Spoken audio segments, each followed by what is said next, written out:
Welcome to Quips and Crits, another 5th edition Dungeons & Dragons podcast. In today's show, you will hear variant rules such as honor and madness checks, playable NPCs, proficiency dice, and brutal critical fails. Our talented cast of players are Sarah playing Tribute to the Tiefling Paladin. I don't know what color Tribute blush is because she's already pink. That was definitely happening when she left Saywood's office. Katie playing Talos, the half-orc cleric. Talos is actually kind of afraid of ghosts. Thank God he's a cleric and can turn undead. Ransford playing Breeze, the Tabaxi bard. You went for a swim? Yes. How'd it go? That's not the point.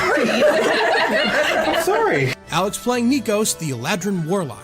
Brace myself a bit, and I just lean over and I just let it go out. It's just like, ugh. I'm gonna have to do that again sometime. Emily playing Cass, the half-elf fighter. Well, since I have heroism, I feel like I'm not really thinking about beating a child. And Courtney playing Adela, the Water Genasi druid. Don't quite care, I guess. I'm Adela. I'm Dan the DM. That was just straight rum. I mean, I enjoy it, but I was not prepared for that to just be a mouthful of rum. Let's get back to the game. So, we're gonna jump right back in there. We have Frisky Baby Bjorn to the back of this very tall, like 7.5 foot, very big beefy Tabaxi. Just for the visual, remember the episode where SpongeBob goes to the Olympics, the Fry Cook Olympics? Yep. It's Patrick's introduction. It absolutely was. It is. I'm glad if that was there, except for Emily, who does not know SpongeBob in the least. I don't either. Courtney, who does not know SpongeBob. The two of you can sit there and look at each other and go, fucking children. That's what I was thinking when that whole thing went on. Was, Yeah, oh, same. It was just the SpongeBob goof. You'll find out that this entire campaign is going to be one half JoJo's Bizarre Adventure, the other half SpongeBob. Oh, yeah. It's gonna end with someone activating a stand called Goofy Goober Rock. Don't tempt him. I just realized Emily's just not gonna- going to understand any of this campaign then. I'm just gonna write That down is the note. literally I won't either. the best idea I've ever heard in my life. And I'm gonna steal It's it the worst idea I've ever unashamedly heard. for something else later. Stand name. Goofy Goober. Goofy Goober Rock. And of course, it's gonna fight the stand name of what is it? Jellyfish Jam. Jelly. Oh God. I was going to say CAMPFI Which, area. by, by the way, I loved that movie, and the end of that whole ending sequence, I hated. I watched that movie up until that point, and I shut it off. I hate You that. lost because of one reason. I'm a Goofy Goober. I was going to say, you're going to have to brush up on your SpongeBob. Look, the problem with me and SpongeBob is I watched it, and then all my brain threw out all that information. That was for the better. Truly, you have the most intelligent brain. That's like my brain on Yu Yu Hakusho. I cannot remember a fucking thing about that show, but I watched it every night. Same.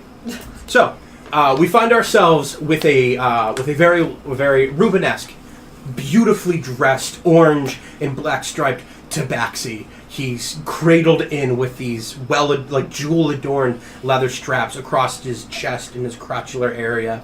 You see kind of spilling out of the side of each of these are very long green and gold silks and satins just kind of draped out. You can't see them in their full glory, but there's one thing you are very certain of, is that as any bit of light comes near, it shines like diamonds. Breeze! Like a diamond. Sorry. See, I was glad that's like my head too. What are you doing here? Frisky? Yes! I'm looking for you. You found me! Come down. He just kind of starts wiggling back and forth. and he just kind of leans back and he just kind of like grabs like the inside of the ribs just below. And he just kind of like grabs him and goes, ah, let me down. And the very large Tabaxi, he sits, putting Frisky on his feet. So, what you have found me. What is it you desire?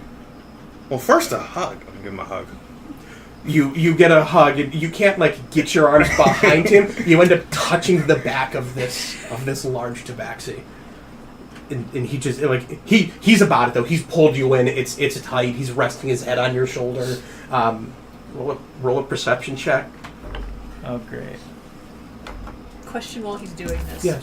Are we able to see this interaction going down? Like, or did we see him go up to the temple and don't see anything else? What it ultimately happened is Namor Payne just kind of looked at you guys and said, "This is something he has to do.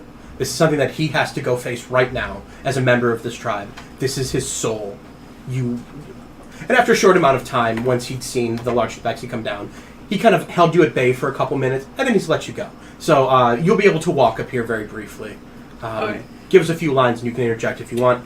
I just want to witness. Oh yeah, no, That's you all, can, that's you all. can see this if you want to interject. You can. What was your perception check? It's gonna be a 9. A 9. Yeah. 9. You can hear a slight sniffing as he hugs you.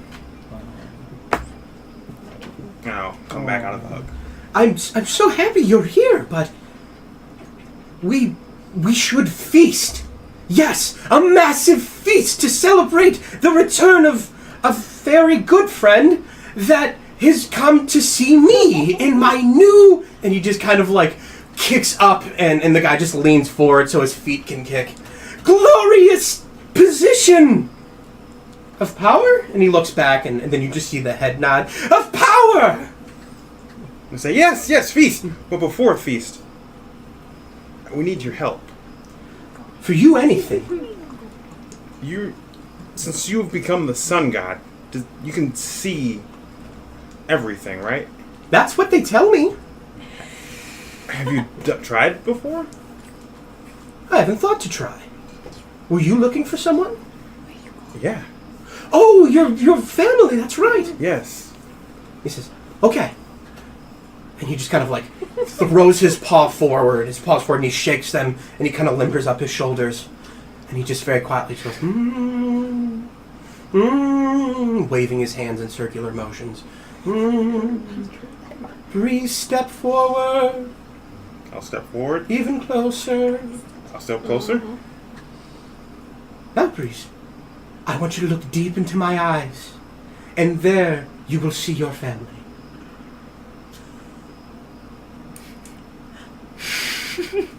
I stare as intently as I possibly can. Your eyes are beautiful. Have I told you that? Is Man. that weird? Does that make... I'm sorry, I didn't mean... No, it's you've just- told me so many times. They're beautiful. Goodness, it's like the whole night sky is there. Thank you. You're welcome. I don't see my family in your eyes. I guess it doesn't work. I tried. I'm sorry. Well, thanks for trying. They did say that I have to... And he just kind of like pats on the guy, and the guy just kind of like turns all the way like a full... like a 30-degree turn, and he points to temple. I do have to go through there, and then I will do the trial of the sun god. Then I'll have like sun god powers or something like that. But big boy here, and he kind of just grabs onto those lats and goes, "Ooh, he'll be taking me." So in a few days or something, we're gonna go through. Can we go tomorrow? Can we go tomorrow? We feast tonight and go tomorrow, and my party will join us. I would love to have you along. And as he's saying long, it's just long. And the large Tabaxi quickly stands up and turns in a very defensive position. And he says, Mialo does not need the assistance of an outsider and his cohorts. I'm going to go down on one knee and say, I'm no longer an outsider, and I will pull out a lemon, the one that I ate, and say, I am part of your tribe. He'll take the lemon. He's got to squeeze it over your head. Can you roll to see if any of the when he squeezes any of it like gets into his eyes? That'd be hilarious. It doesn't. No. Okay. No, natural one, it would have happened otherwise, no. Okay. He squeezes it on your head, and he says, these foolish arcane traditions mean nothing. This isn't some simple ritual to see if you'd be respected or accepted. This is the life of Mialo. You mean Frisky? Mialo. Hey, what's your name? I'm gonna say it to him, to Frisky. He goes, what is it? He goes, Mialo. Mialo, I guess. That's the god title. I like that one better. I guess that's how it is. Wait. Turn me around. And he just quickly turns around. And he says, Frisky says, I know what would be fun. A competition. You do know how much I like competitions. You hear a chuckle. It's something in the charter or something, but, something, Mialo, that's me. Something, I choose. So we'll do that. I'm gonna. Has everyone gotten up to me? Does yet? anybody else want to go up? I'm Yeah. staying a ways. This isn't my place to be. Yeah. Respectful distance away. I am slowly inching forward because I'm like on the I had front my row. own person I was going to ask Did anyone about. hear that? Anyone hear like that? Oh, everyone hears Frisky, but I want to hear Alex. What were you saying? I was just like, I started at a respectful distance, but then like Nikos is like kind of impatient a bit. He's just like inching forward, and he's like tilting his ears there. He's just like, and he is just like, yeah, like, and because he doesn't know whether it's like that. You ever be in the situation where you don't know whether to raise your hand or not? Yes. That's exactly what's Yes. going on right here. So I'm just gonna turn and kind of give him a look and say, "Yeah, competition sounds good. Let's do it." So here's what we'll do. One of you chooses an event and combat. He'll choose combat. I choose music. And you choose music. Fun. This will be very much fun. Something, Mialo, me. I get to choose rules. Let's do friends. Friends makes fun, right? This is a friendly competition. Each of you will choose a friend. And that friend will help you in the competition. Are we doing combat or music? Well, he chose combat, you chose music. We'll do both. Doesn't that sound like fun? And then if you tie, I will choose the third competition. Okay. Those terms are acceptable. Very good. We shall proceed at dawn. And then he stands up and turns around and he looks at you. He narrows his eyes and he says, I'll see you on the battlefield. And slowly begins to walk backwards up the stairs at a very slow rate as he is cautiously I'm gonna stepping pull out my step. lute and just play a quick riff. Quick guitar singer. Ding ding ding. And I'm gonna walk back to the group. Whenever you do stuff like that, I just think of Tenacious D. That's Like Jack Black, whenever he just does like riffs like that. yeah, that's kind of sort of what I'm going for a little bit. All right, I'm gonna walk back to the group and I'm gonna say, "Come on, guys, gather, huddle up." That makes Kyle gas. Yeah. All right, guys, come on. A couple Tabaxi have come over and they've grabbed the attention of Namor, that he's just taken a few paces away while you huddle up. So, Miaulo, Frisky, isn't really the sun god yet. He has to go through this trial. Excuse me, Frisky? Yes, Frisky. Oh, you haven't met Frisky. He's a old friend. We used to hang out in the brothel and not like that. We as It in sounded you? kind of like that. Or Like I admit, I'm not that. I great with it. performed Oh, okay. Oh. music. Because Tribute is definitely looking at you like, I was thinking the same thing, to be honest. I'm gonna slap both your knees, jerks. I was mistaken for a prostitute. Here, I feel like I don't know anyone enough to judge them for being prostitutes. So Anyway, an I old was not friend. one. Oh. We parted ways, and apparently he's made it his way here, and he's the sun god.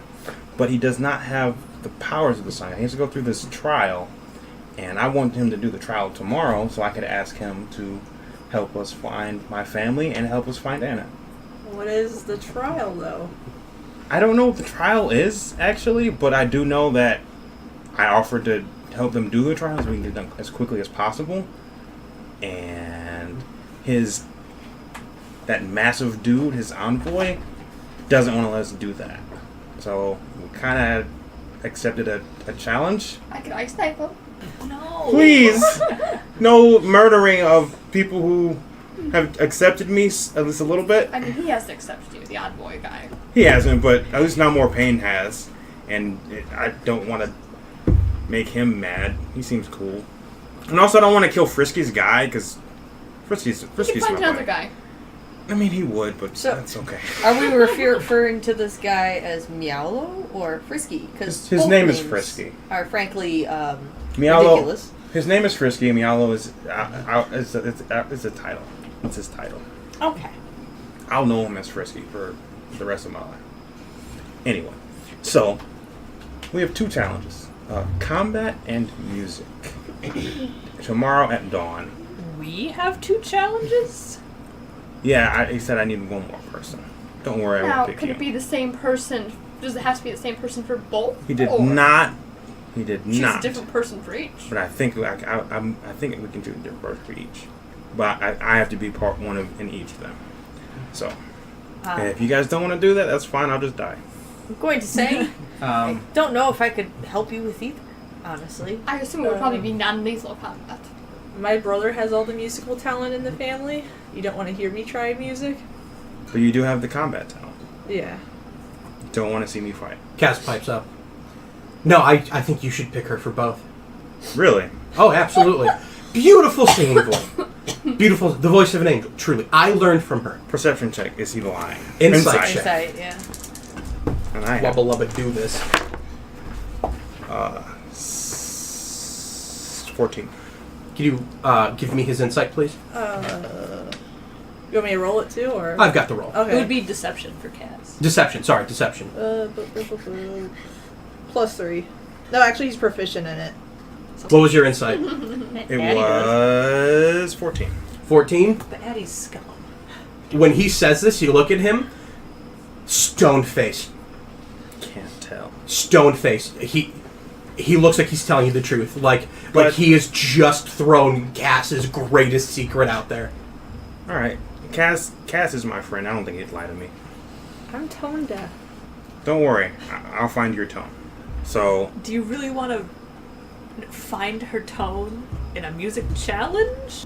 are you volunteering? I'm just throwing it out there. We performed before, and it was great. You also have an actual bard in the party that you have performed with before. In case that that it doesn't allow me to choose a different partner for music. Okay. Yeah, I'm out on the I'm with you. I'm out on combat. Yeah, understandable. I wouldn't I'm ask you. wondering why. You seem so capable. I bet you taught her how to fight, right? Elbow. You might think that, and it's true. Very capable of hiding. But yeah. I'm very interested to see whether Nikos thinks this is true. Was that +5? You said? Yeah. Oh, that's a 8. He might be the best fighter here. I just look at him and I'm just like, wow, I had no idea. It's true. It's why I don't have any weapons. They slow me down. Wisdom's my good stat. Can I insight him? 'Cause Roll an insight. I know he's bullshitting, but I gotta check. I have to kill fast, and weapons are too slow, so I don't use them. Come on, I already know these things. I just say it. Alright. If you were to look over to Dell, you just see her rolling her eyes. 18.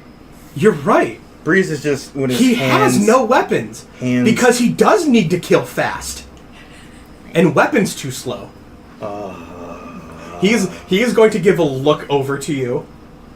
An expectant look. Just an expectant look is all he gives you.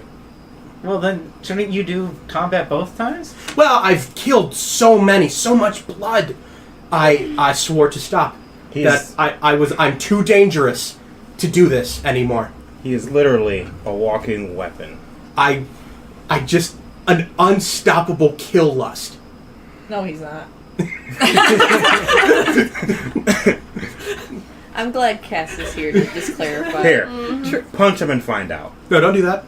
Are you You'll sure? activate the kill lust. Persuasion. Punch him and find out. Do you want to roll another insight? Another insight against his deception? I'll roll another insight. All right. 5. You'll activate his kill lust. I'm gonna lean over and go, I mean, what's the worst that could happen? You've got a healer right next to you. That's the worst that could happen. He'll kill you. I've got spare the dying. It's fine. Okay, now I'm just gonna roll a flat wisdom check. Dude, just do it. No, here's the thing. Is Nikos wise enough, now that he believes in the kill lust, to not punch the hornet's nest? to punch the kill lust guy? Yeah. No! Make an attack roll. Alright, so I'm not proficient in this and I get a -1 because it is a fist. And it's a 7. All right, you go to punch, and he just kind of like back. But seeing that you've done that, and know that that you believe him, he is going to just go, kill lust activated, and he's going to try and scare you. All right, intimidate. So roll. I'm gonna roll his intimidation, and go ahead and roll an insight. Great. What is it, Emily? +3. Man. He's got +3 to intimidation. It's a Jesus charisma Christ. skill. Yeah, it's just hard. Man. 9. Kill lust was activated. What can you do? All you can do now is run. I immediately fade step behind him, and I'm just like, I'm sorry, and I start running the other way. Gives chase. Wait. Before we give chase, I'm gonna give Cass Bardic Inspiration. I'm gonna use Roar of the Wild and give him all my Bardic Inspiration. Okay, all right. I think that's the best place that goes. I think it gets heading better. Pursued from by there. Kaz. Yeah. Come on, he's got 3d6. Let him kick him. Oh, you can only use one at a time. Okay. Yeah, the roll would allow you to give one to him and Nikos. Okay. Make it a fair fight. So Give him both Bardic Inspiration. So there's going to be this brief moment where you're all standing there, the conversation grinding to a stop. A little bit of subterfuge takes place. Nikos disappears and starts running, and Kaz is just blood rage, and he's just running around, flailing his arms. And as the two of you go running, you run past some kids, and a bunch of kids see that, and they start yelling, "Blood rage! Blood rage! Blood rage!" So now you're being pursued by Kaz and like 6 small Tabaxi kids screaming blood rage chasing you. The blood rage is contagious! Talos is gonna lean over, put his hand on Cass's shoulder, and go, I am so sorry. Thank you. The tribute is dying laughing. Had to deal with this my whole life. I can only imagine. Cass has got to run out of steam. Blood rage does not last very long for him. Alright. And he's just got to find himself a seat. So this is going to be a real easy insight check. Alright. Just roll an insight check and just get above a 9. Oh. Oh, That's all he's got to God. do. Oh, God. Don't set that's up it. ultimatums I'll until he help you. rolls, man. Wait, I have Bardic Inspiration. There you go. Sad. You got it. Oh, and I needed it. Oh, and it's not enough. It's not enough. It's a 7. So it turns out blood rage, contagious. And now these kids have it. Oh, God. And now you're being chased around by blood rage fueled children. That have claws. Claws are out because this is how they play. Right. No, I have a cat. I know exactly how that works. So, that'll have a very specific resolution that we'll come back to. Yes. So for now, you're getting cardio in by being chased by blood rage kittens. That's They horrible. will deal damage if they catch you. Not like a significant amount, but there's like little razor claws. It's a little bit of damage. Nikos is above averagely squishy, though. Remember? I remember that choice. So I also did roll an 8 on my last hit die check, so I'm No. Yeah. Spare the die. Yeah.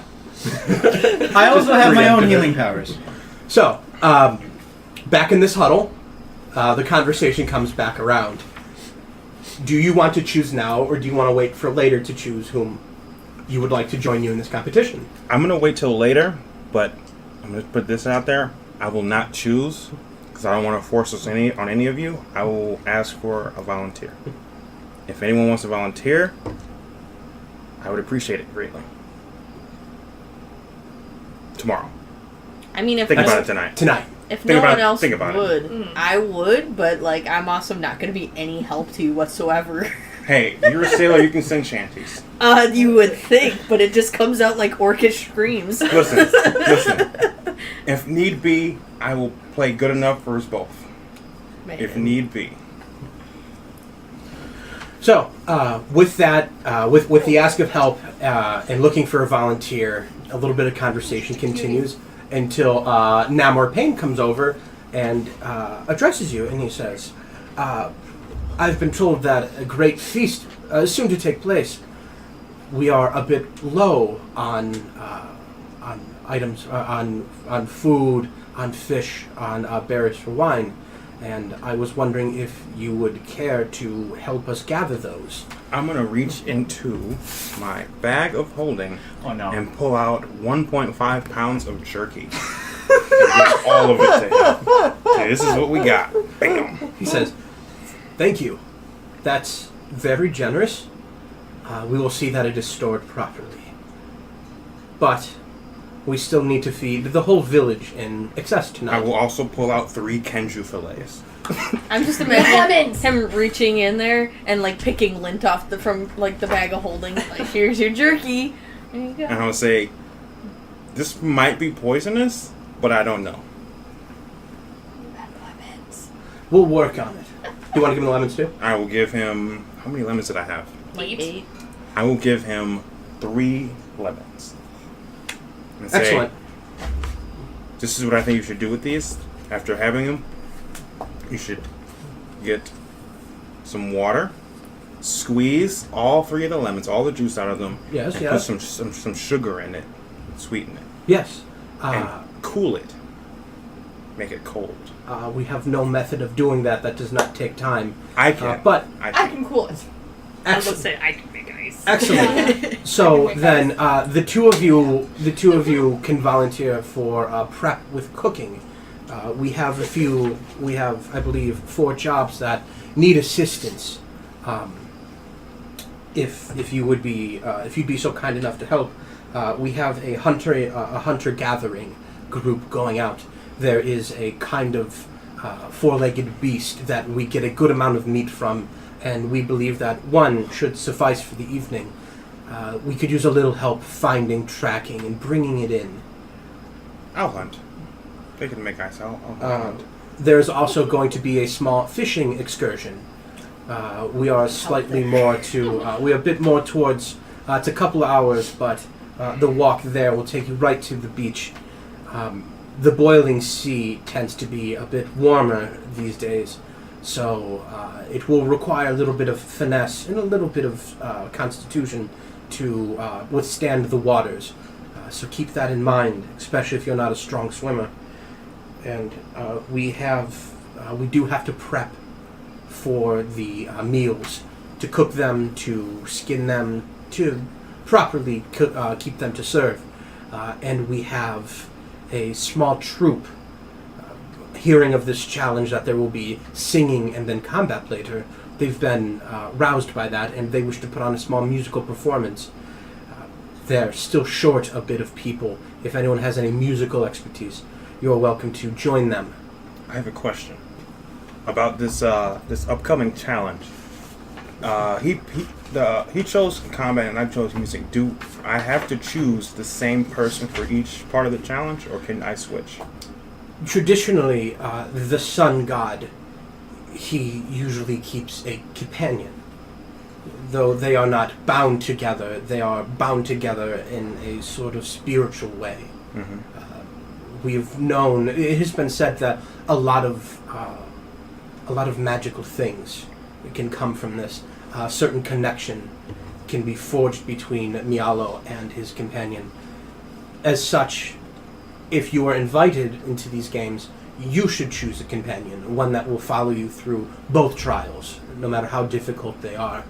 It is someone that you must trust to keep you safe, just as Mialo will trust his companion to keep him safe.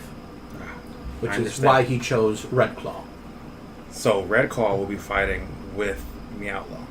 Oh, Mialo will not fight. No. So Red Claw will choose someone else? Or Yes. Red Claw will be alone? He will choose someone else as dictated by the rules. Okay. He is Mialo's chosen companion, and he must choose a companion who will fight with him. I understand. Thank you. You're very welcome. Do you guys want to help contribute to the feast tonight? Do you want to just spend some time in the village? Do you want to hunt, fish, cook, perform? There's a shop in town. You could wander out into the wilderness. You can do whatever you like. You can just start killing motherfuckers. Whatever you want. Murder hobo! Full-blown murder hobos. Let's do this.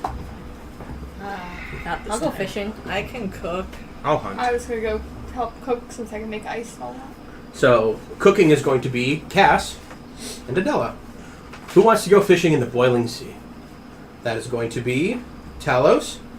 I mean, Nikos is busy being chased by kittens, so. Yeah. See, this is where I You feel can comfortable. you can get in this. You'll come back around to this by the time it comes around. You can be a part of it. All right. So you got cooking, fishing in the boiling sea, hunting, I'm just laughing. And Imagining singing. Nico's hunting. and singing. Yeah, Yep. I kind of want to persuade him to hunt. You kind of want to persuade me to hunt with my eldritch powers. Yes. With your Get the vegetarianism. vegetarian out there hunting. Eldritch blast. The hell. It is no. hunting gathering. I could help gather. I was interested in seeing if Nikos could sing at all.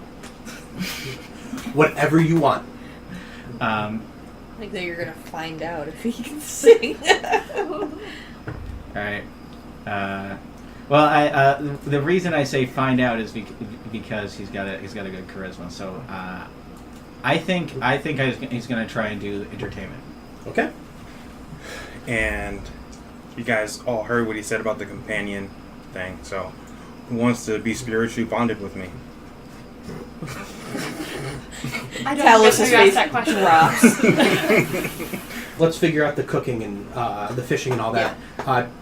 It is we have Tribute And Breeze still haven't. and Bree still haven't chosen. Mm-hmm. Oh, I said hunting.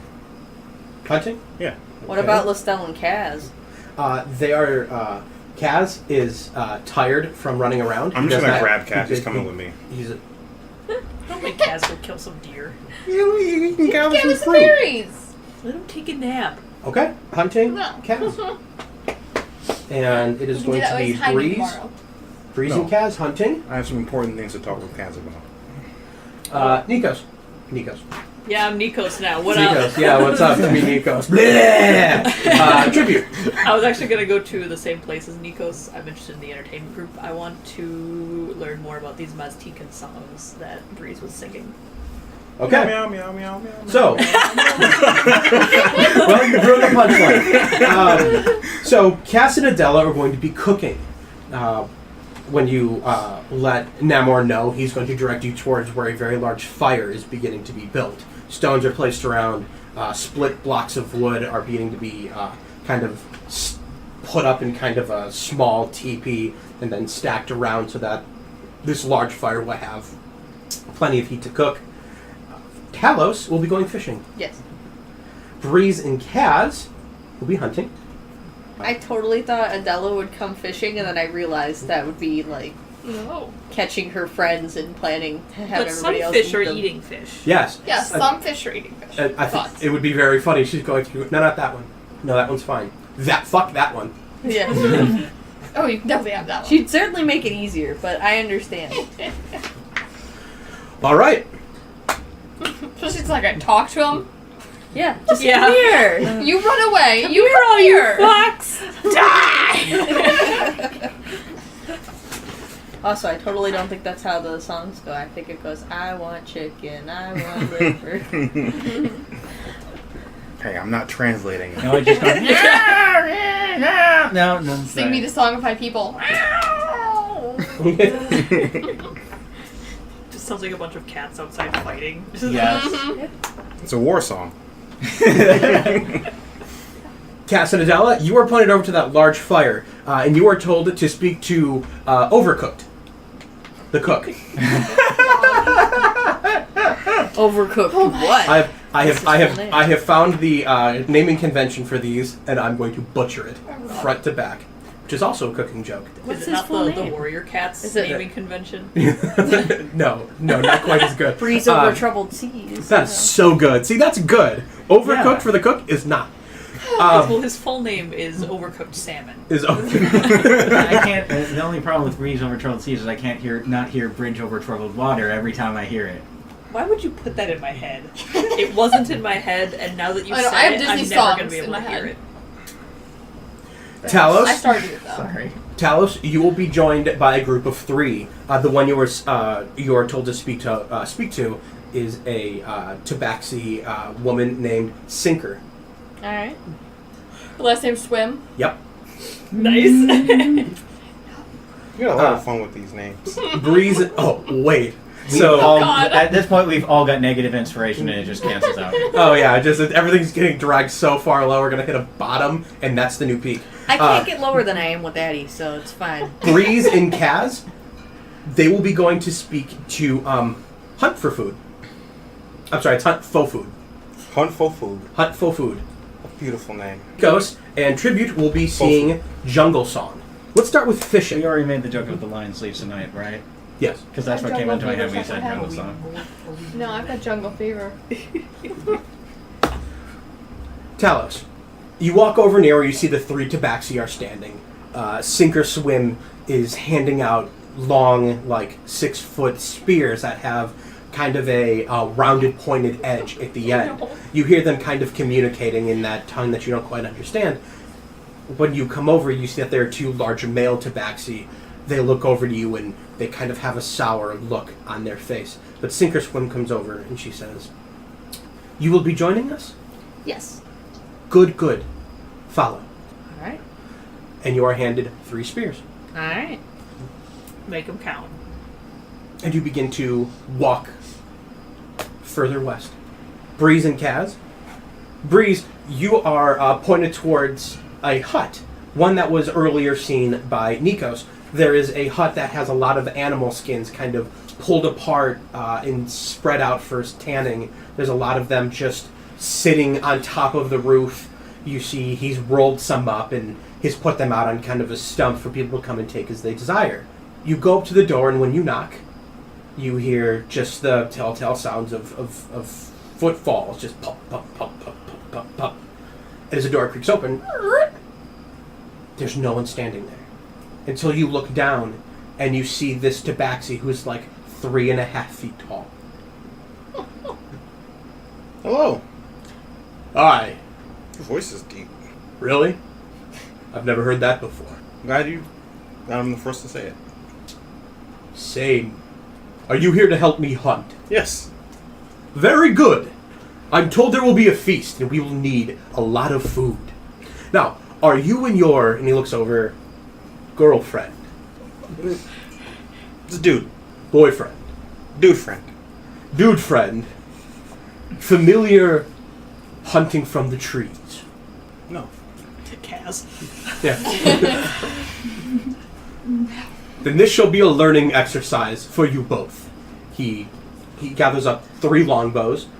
He hands one to you, and he hands one to Kaz, who kind of takes it and just kind of looks back and forth. You get the idea he's looking for a way out. I'm just going to put my hand on and say, relax. Told you to let my boy take a nap. I need to talk to him. This is a time where we can be alone. Oh no, there will be no talking. We are hunting the quiet killers of the jungle. He wants to gather. We're not gathering today. All right. So Where should we be? follow me, and he leaps off the stairs, and he just kind of runs, which is about your walking pace. All right. So while we're walking, I'm going to talk to Cass. You head south into a denser part of the jungle. Nikos and Tribute, you're pointing in the direction a little closer to the temple. Wait. How did the kittens thing get resolved? Right. Thank you. Right. So, first, give me a Constitution saving throw. Oh, great. See if you take a bunch of cat damage. Yay. Well, at the very least, I got a +2 in con. The good news is, this is actually the only Put me up for another natural 20. All right. So this is the only part of this where if you go do this job, you can't take damage. So, like, you guys are safe from damage except for that. So, you have just been running and you've caught a stride, and you're just going, and just these kittens are just dropping off one by one, by one, by one, by one, by one.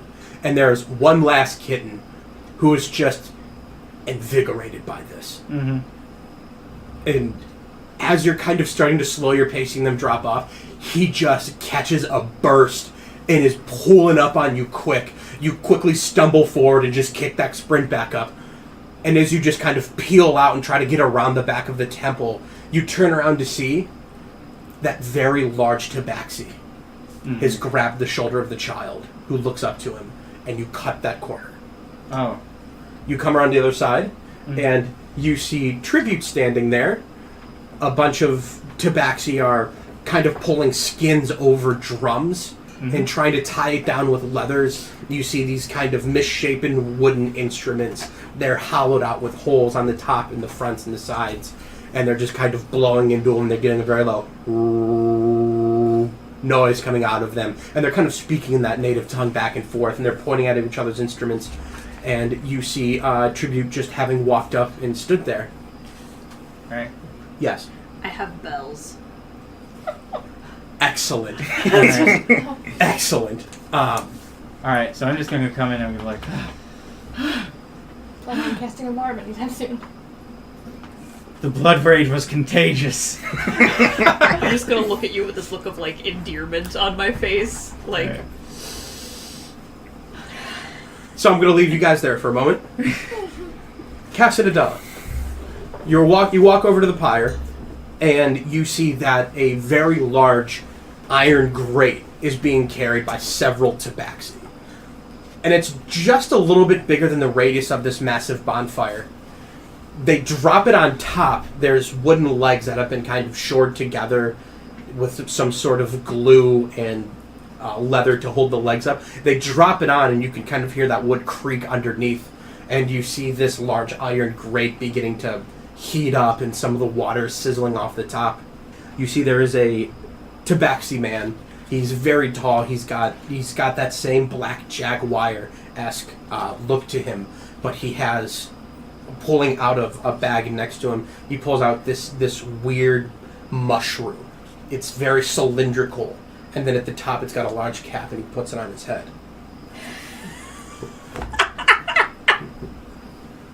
Overcooked, I assume.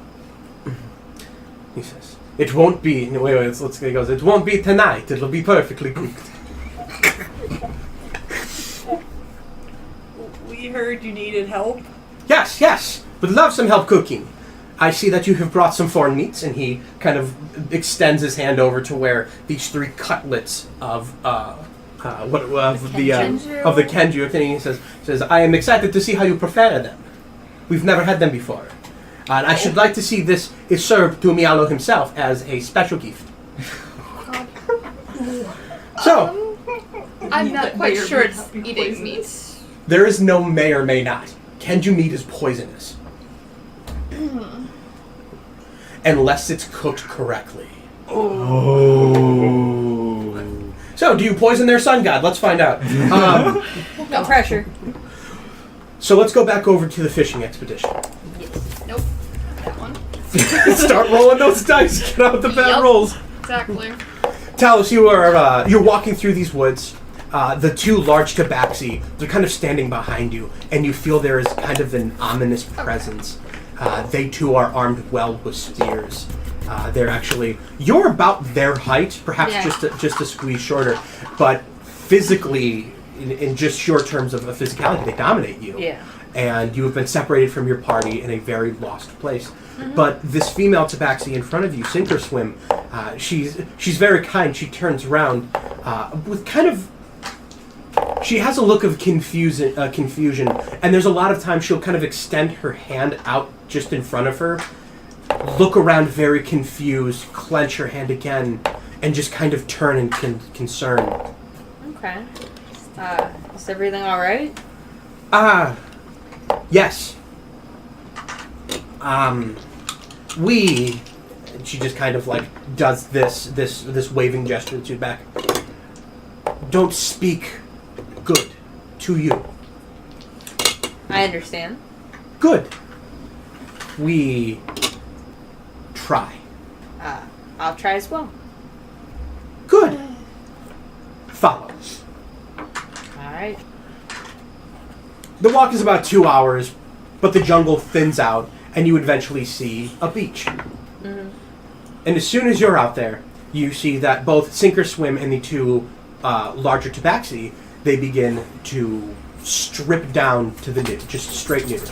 Oh. And she looks up to you and goes, "Follow." Alright, guess I'm gonna strip. Orc dick swinging. Hey man, you just see As be long as around it's not a these, lure, that's all that you matters. just be around these well-built Tabaxi guys. I got nothing to hide. She has her 3 spears, as do the other 2. They walk up to the water, and they all 3 stick their feet in the water. Okay. She just kind of quickly pulls her foot back and kind of waves it around. The second guy quickly pulls his foot back and waves it around. The third guy quickly pulls his foot back and waves it around. I'm assuming it's hot. You get that idea. Mm-hmm. And they all look to you. I'm gonna do the same. Constitution check. That is 4. You pull your foot back Wave it around. and you wave it around. The 3 of them look at each other and they look at you, and Sink or Swim just kind of shores up. You see her fur picks up a little bit on her back and the back of her neck, and she runs in, and it's kind of like a high knee run until she's submerged down to her waist, and she just and dives right in. The other 2 take a deep breath, and they also high knee run as far as they can until their waist is submerged, and they dive in. I'm gonna follow. All right. Do I get to re-roll? Should just be screaming the whole way. Just give me a Constitution check. Okay. Let's roll this one. Better. God damn it. Okay, that's better. 12. All right. As you go running out, it's kind of like stepping on hot coals. And as you go running further, your feet begin to adjust to it. And by the time you're kind of waist in, you're able to kind of mentally compress that. And when you dive, being fully submerged in this is like just being out on the deck on a very, very hot day. You find a familiarity in this from being a sailor, of just your skin burning because there's very little to cover yourself with, because it's frankly too hot to wear a lot of layers. So now, you and these 4 Tabaxi are swimming. And they're beginning to swim a little bit further and further out into the water. You see that the sand just kind of breaks off down into a greater depth. And you eventually find yourself in this large floating field of beautifully colored fish. Okay. And they start hurling spears. Alright. Give me a ranged attack with disadvantage. Alright. Because, that's my strong suit. Is that a strength? That is dexterity. Dex. Oh, it doesn't matter. It's both 0 anyway. Okay, it's kind of in between numbers. Should I just re-roll? Roll in the box. Okay. Oh, okay, I got the same number. It was almost on. So that one is 12. And that one is also 12. All right. But with different numbers. As you dive in, swimming with these spears, you grab one, you just kind of get in an upright position, and it's tough to throw. The resistance of the water is just holding you back. And as you throw it, it just kind of wobbles around in the water, but it does pierce one of the fish. Ah, okay.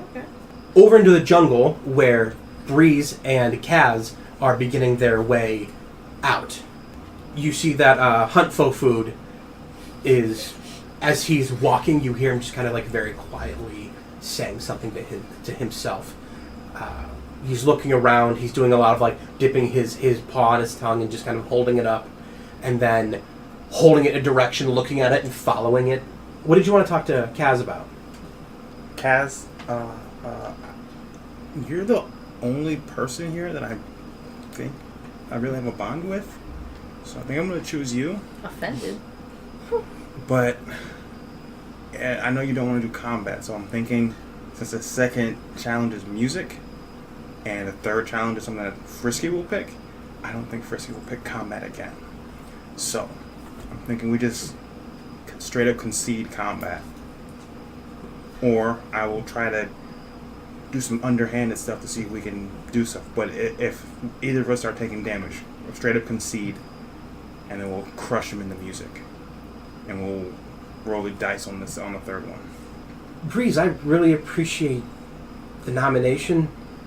I don't want to do the combat. Like I said, we'll concede. As soon as it starts, we'll concede. That's not a bad idea, but I don't want to do the combat, but I don't want to concede it. Because, yeah, it's combat, and I don't want to fight that thing, man. But, like, part of me feels like going into, after putting on a performance, going into that, and then just going, oh, I'm not going to do it, it feels like we're betraying the act. Like we're not killing, no one's killing each other, right? Like, he didn't say he was going to, like, kill you to death or anything? I assume this is a second challenge. Yeah, I don't think no Frisky's going to want to watch you die, maybe, or his new dude die.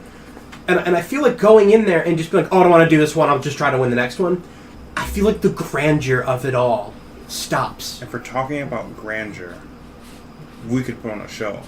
We could, but what good is that first act if the second act isn't worth watching? You make a good point. I just thought I'd ask you first because of all the people, I think we've shared a few moments that have been, at least for me, dear to me. I love you. Platonic. Man, samesies. Let me talk to my sister. I think I can get her to volunteer. Oh. I would appreciate that. Let me talk to her. Thanks. I'm gonna give him while we're walking, Side a hug. arm hug. Yeah. Hunt for Food turns around and he says, While I'm giving him a side hug, I'm says, I understand this. I understand that this is a bonding kind of thing, but not that much bonding. Now, get up in that tree. And he is going to leap onto the tree and begin to climb, which he does so fairly well. He just leaps up and he just deploys claws and starts clack, clack, clack, clack, clack, pulling up into this tree, and he's moving towards the canopy above. gonna climb. Athletics. Athletics Can for... it be acrobatics? it Climb cannot. acrobatically? Nope. Not flipping up the tree. Can I roll flip for up the Kaz? tree? You are rolling for Kaz. Okay. Oh no, I shouldn't have. I want to get all your good rolls out, so when you serve I already poison... wasted 2 nat 20s. So. Oh no! I have a plan for that though. Oh no. Wah, no, wah, no. wah. I got a 6. Oh good, the Bumble Brothers. We have such a You bond. want to pick Kaz for your team when every time you guys team up, you do this. Literally, there's almost always a natural fail when the two of you do something together. So, go ahead and mark Emily up, please. Mutual failure builds emotional bonds. Yeah, but doesn't build combat bonds. Man, You no, in the man, mud. look. It doesn't make sense in terms of like combat power, but it makes sense in terms of my character. It absolutely does. That's Breeze's buddy, and he's like, "Man, I really, you're my homie." I So, think I should ask you first. After all So- the moments we've had together. so what happens is Breeze quickly goes to follow. Breeze leaps up and he begins to just dig in to this onto this tree, and Kaz is just very kind of cautiously kind of going up behind you, like he's moving up like very closely behind you as a means that he's close to you, and in his mind, should he start to fall, he can kind of grab onto you. Oh, And as he starts to climb up, he puts his hand on kind of a part of this bark, and what crawls over is this huge spider. Oh no.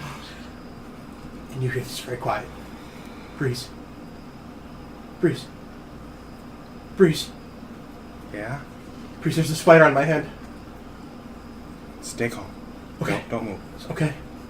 Can I flick it with my tail? Okay. So, you go to do that, and you just smack it off. It's like, Breeze. Breeze, don't move. Is there one on me? You feel something crawling into the back of your armor. Roll a Constitution saving throw.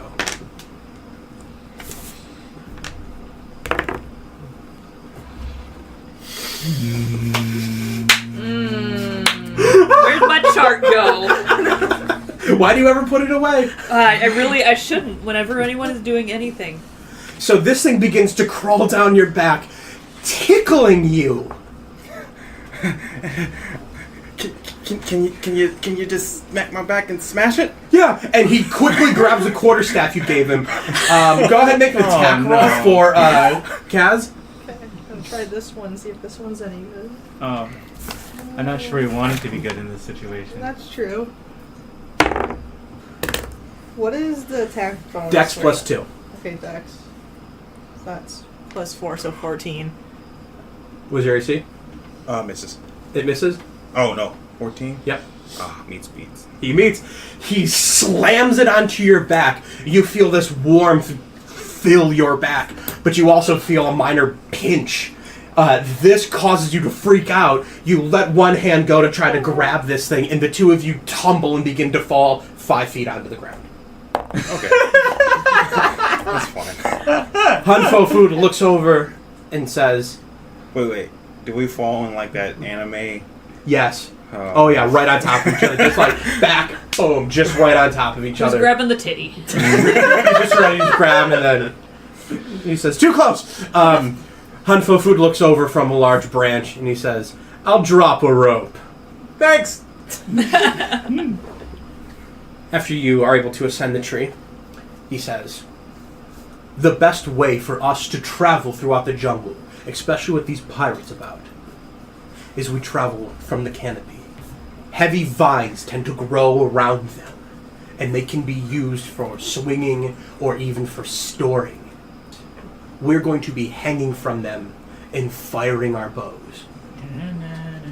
How? By our knees. And he pulls himself up, and with his weight, he's able to pull the vines down. He pulls himself through on his stomach, turns around, and just drops out the other side, wrapping his knees around. Using his core and his knees, he hangs. He grabs his bow, pulls it back, ready to fire, and he is in a ready position. I'm going to turn away from him and be like, holy crap, that's awesome. Your guys' turn. Alright. Question? Yes. Will we be able to take a short rest before the challenge? Before the challenge, yes. Yes, you'll get a short rest. Not before this. Yeah, before the challenge. Yeah, you'll get enough rest. Okay. All right. So I'm gonna climb up and attempt. Now this is roughly 40 feet in the air, so a lot of falling damage should you fail this. Go ahead and roll me acrobatics checks. Thank God. I have expertise in that, so I will be able to cursed double. it.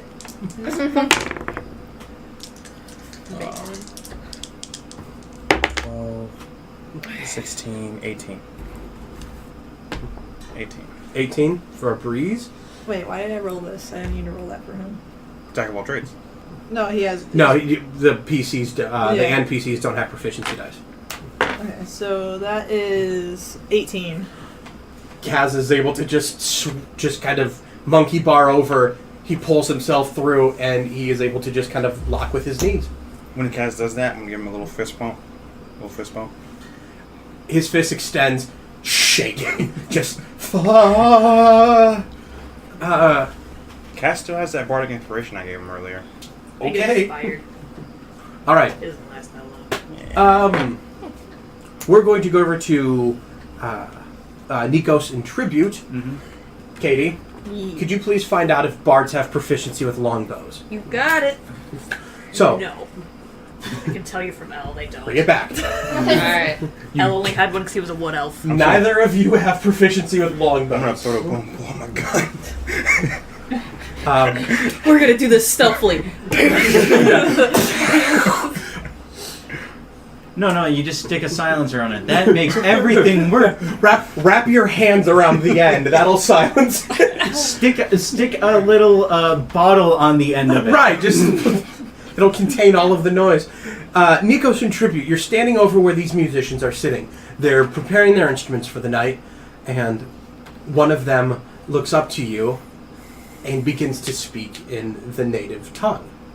Do you have anything, Nikos? No.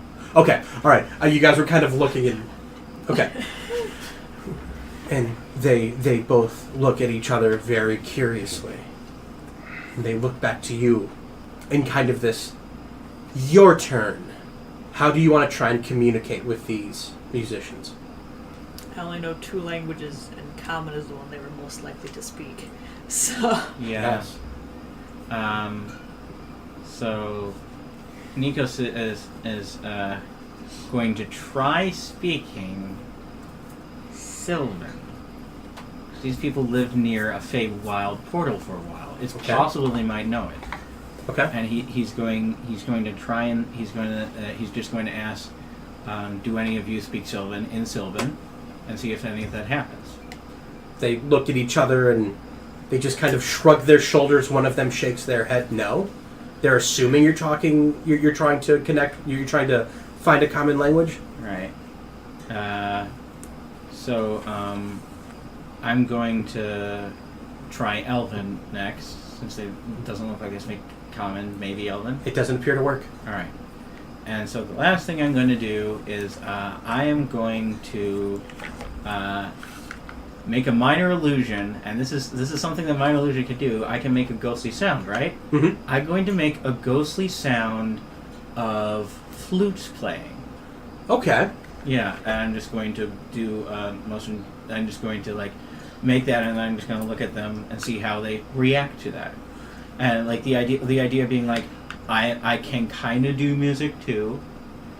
How does that work? So when you make the ghostly the ghostly flute noise, they kind of look at each other and they play it back to you. All right. And they're the one just kind of like the flute goes ah, the drum goes bum bum bum, then and the Tabaxi one goes ah. All right. I'll follow her lead, and I will also sing the notes back. All right. All of a sudden, Africa. No, I want you to roll. I want to hear it back. Ah. Ah. Ah. And then it just builds up and come from the land of ice and Breeze. No, Nico rocks that out. Just starts going into it. No, I was totally gonna have Nikos like take up the pace and just start rocking things out, kind of. And they're into it. Like the drums start dun dun dun dun dun dun dun dun dun dun dun dun. In the forest, Breeze feels a tickle on his neck. I feel like I'm needed.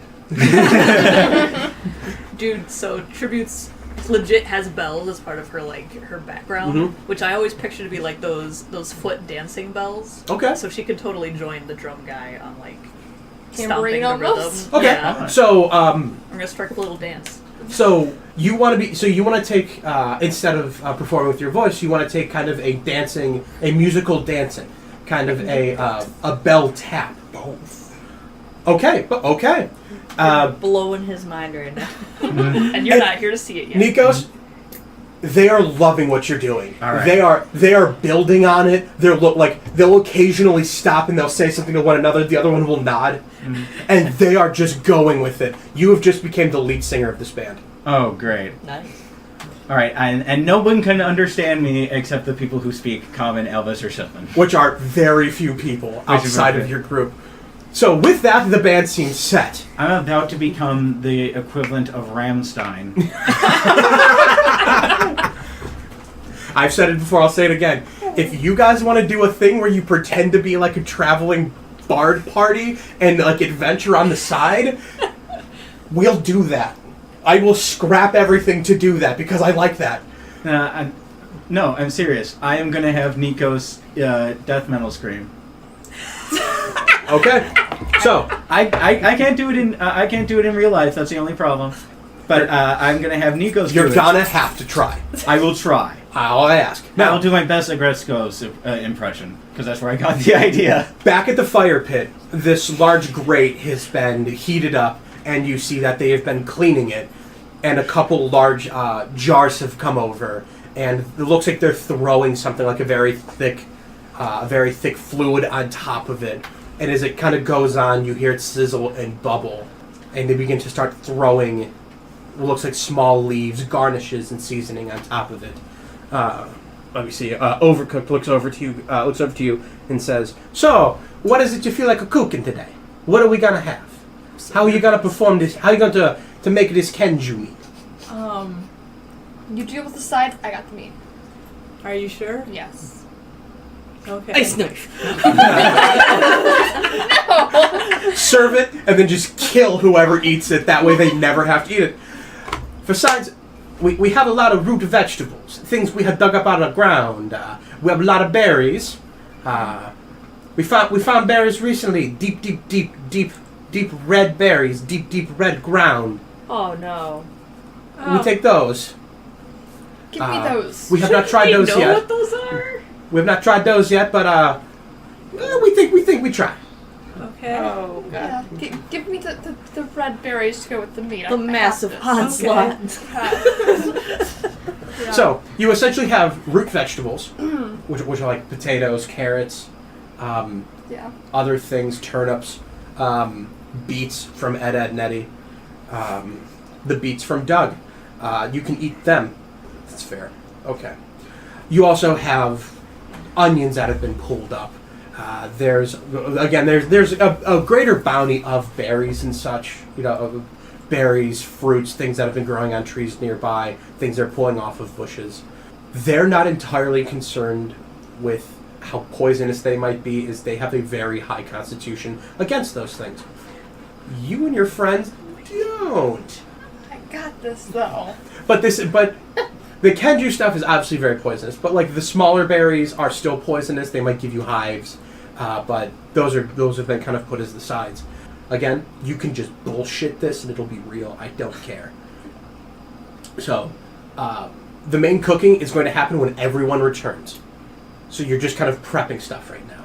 See, that was... Plan. Okay. That's good. Yes.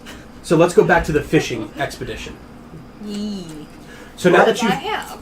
I know what the spell is. Yeah, it's called Ice Knife. Why is everything frozen? The fuck? It's called to create water. Just water it down. You don't get any poison out of it because it's just watering. So as you've been throwing these spears, you've been catching a few fish, but you've been noticing something odd. The Tabaxi in the water, as they're swimming and as they're going to wind up these strikes, with a flexibility that you're not familiar with, they begin to just kind of corkscrew. And as they do, they loose their spear, and with the turn on it, it seems to travel a little bit better. I could attempt it. Okay. So what I'm going to have you do is make a wisdom check. Okay. Alright. Let's see if we can figure out how they did it. 9. 9. You try to get the idea. You just do a turn in the water and throw, but your spear just catches catches some water, just bellies right out. There's not very much to it. Your spears tend to float after you've released them with fish on them if they hit. Mm-hmm. So, try again. Alright. With the wisdom? Yep. 13. You try again, and you still don't feel like your body can make that twist. But as you kind of get your hand on the spear, you feel like there's something you could do to it. So you just kind of slant your fingers forward, and when you go to throw, you put the spin on the spear, and it's able to just twist in the water. Okay. You can now make ranged attacks underwater without disadvantage, Oh, sweet. which helps, as all of the blood in the water has attracted a large predator. I would like to summon my spiritual weapon. Works for me. All right. So as this thing comes up, your spear penetrates through one of these large yellow and blue flounders. It just sticks right through, and blood begins to fill the area. Right. Coming out of some reef near the bottom, a large shark. Let's back that up. Maybe not so much. It's a large shark. That's Okay. fair. It just breaks the spear and eats this flounder whole. Man. And it begins to swim in a way towards these other Tabaxi. I'm You- gonna be the fishing hero if I catch this thing, man. If You quickly... Are there verbal components to the spell? let me see. Yes, there is. If So I have you, to surface. you would have to surface, Mm-hmm. and then try and cast. Okay. All right. It's got a range of 60 feet, and it's a bonus action. Okay. So you're able to get it to the front. Make me a perception check. As the Okay. water's distorting what you see, you might place this in the wrong spot to attack the shark. Casting daylight help see in the water? No, it's a fairly bright day as it is I now. just wanted to check. Yeah. So you said perception? Yes. Cool. Alright, I rolled better than I have been, so there's that. 14. You're able to focus on where the shark is. What does your spiritual weapon look like? Have you ever seen Sailor Moon? Yes. Okay. You know when her little wand transforms into like a big scepter? Yes. That's kind of what happens. It's just the big... Okay, so the big Sailor Moon scepter appears. Do you have like spiritual guardian or anything set up? No, I don't. Okay, when we come around to that, we're going to have to talk about what that looks like. Alright. The I'm scepter cool with it. appears under the water. Go ahead and make your attack roll on it. Alright. I actually haven't looked at like the specifics of the spell. I just... Make an attack roll as a D8 plus your modifier. Aha. It is a it is a spell attack. Okay. So I roll the 20 with the attack bonus, and then for damage it's the D8, or... Correct. Okay. D20 to attack. You are proficient with it because it is your spell attack bonus. Okay. I have an inspiration. Can I re-roll it? What was it? It was a... no, wait. An 8. You can, yeah, if you got the inspiration, you can re-roll it. I do. Because I think I did one nice thing like a while ago. Something Addie never got. Oh my god, I rolled worse. Was 8 your total? Uh-huh. Uh-huh. All right. And now I rolled 6. As this long weapon appears, it swings for this thing, but your magic has misguided it, and it swings just below. It is going to move over, and it is going to make an attack on sink or swim. Oh no. And is going to hit. Oh no. It swims up, and she's not able to turn around and be able to dodge in time, and it bites down onto her thigh, and deep red blood begins to spill into the water around it. That is going to go to her. She will try to attack it back. She'll be doing so at disadvantage because it's a ranged weapon. She tries and throws this thing, but without being able to twist her body, it just bounces off the leathery hide of the shark. The other two, who are at range, thankfully, will make an attack. That one is going to miss. And that one will hit. Alright, that comes back around to you. Alright.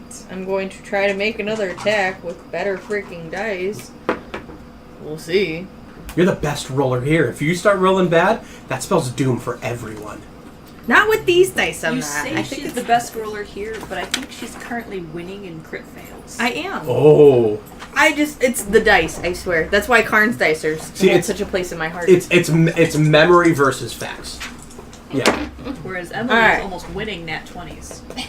That's the real kicker. Now see what I'm talking about with dice?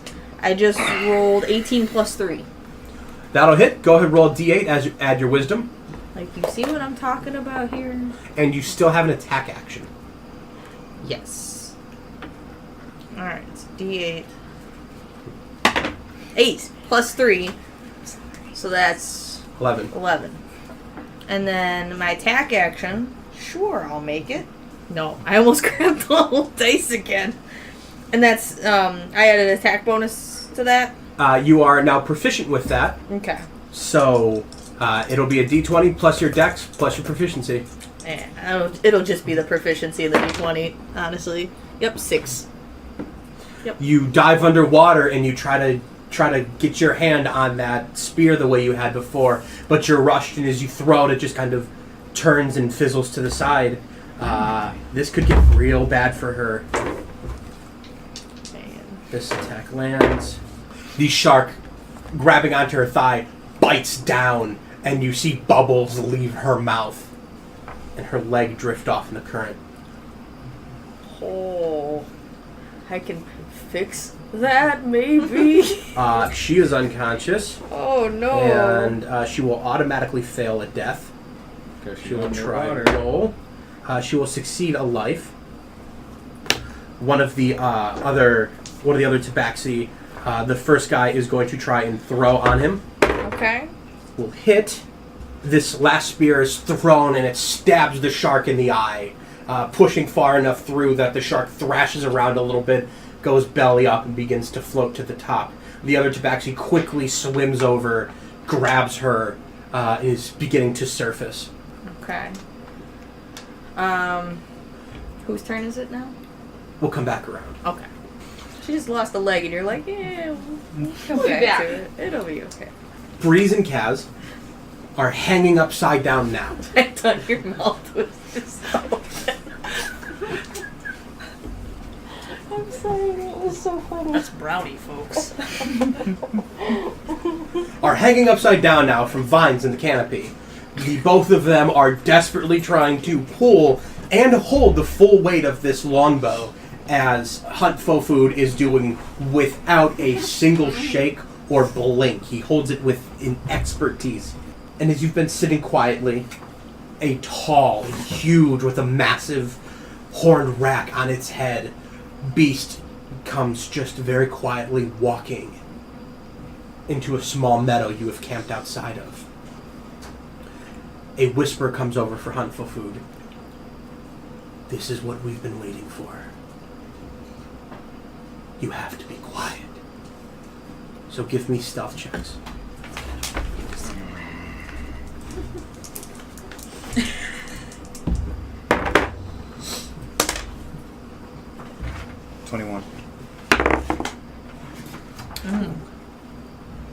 That is a 10. Hunt Fofood becomes invisible. Chalk me up for a 20, please. Oh, chalk me up for 2 20s because the shark rolled a 20 on her. Oh. That explains the limb lossage. Yep. Wait, was that a 9 or a 6 that I rolled? It's a 9. What was it? I thought it was a 9. Then it was. I wasn't looking. Okay, then it was a 12 if it was a 9. I thought it was a 6. I have no idea though. It was a 9! No, it was a 13 if it was Oh a my 9. god, she rolled a nat 20? All right. That's what I saw. Natural 20, 21. What is Kaz's? 13. 13. Hunt Fofood and Breeze, they go silent. There's still a little bit of shaking in Breeze's bow. And you just hear a very... And Kaz's bow is just kind of going slack, and he's trying to pull it back, and his arms are shaking, and it's falling forward, and he's just trying to pull it back, and he's overexerted himself, running, hanging upside down, trying to hold the weight back of this bow. And this giant elk looks up and sees the three of you hanging there. Fire. I lose my arrow. Make attack rolls. It will be a disadvantage as this thing is taking the dodge action now.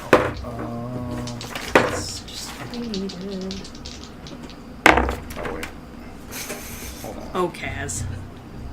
Do you need to change dice too? No, these are the new ones. I have a question.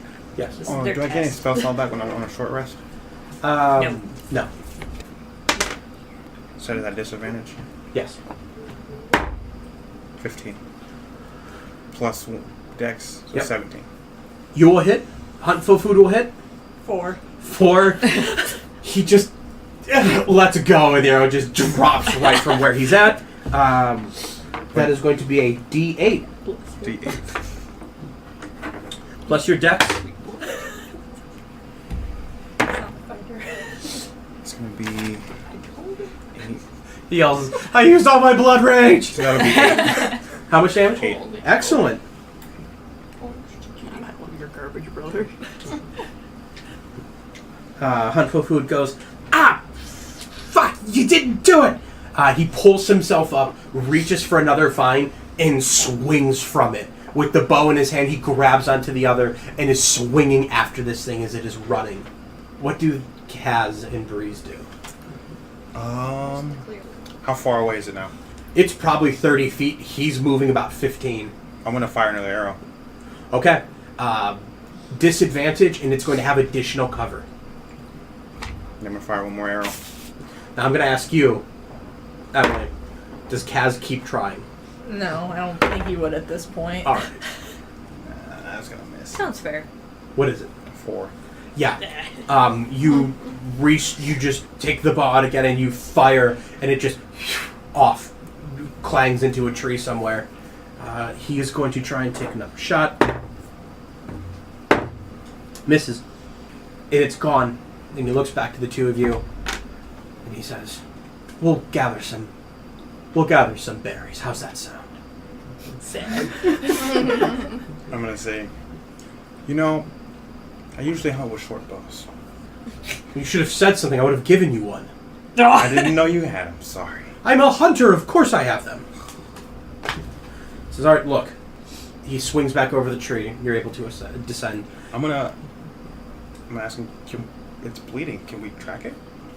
He says, "Possibly, but they're very quick, and this would take the rest of the night to track.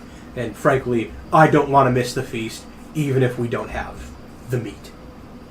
All right. He says, "Look, we'll gather some berries. We'll hunt some small animals. Just set your snare over there. I'll set mine over here." All right. I'll set some snares. He kneels down, and his hand glows, and he runs a circle in the leaves, and you see the leaves kind of circle in and become a small round rope. I'll just make one out of rope. Okay.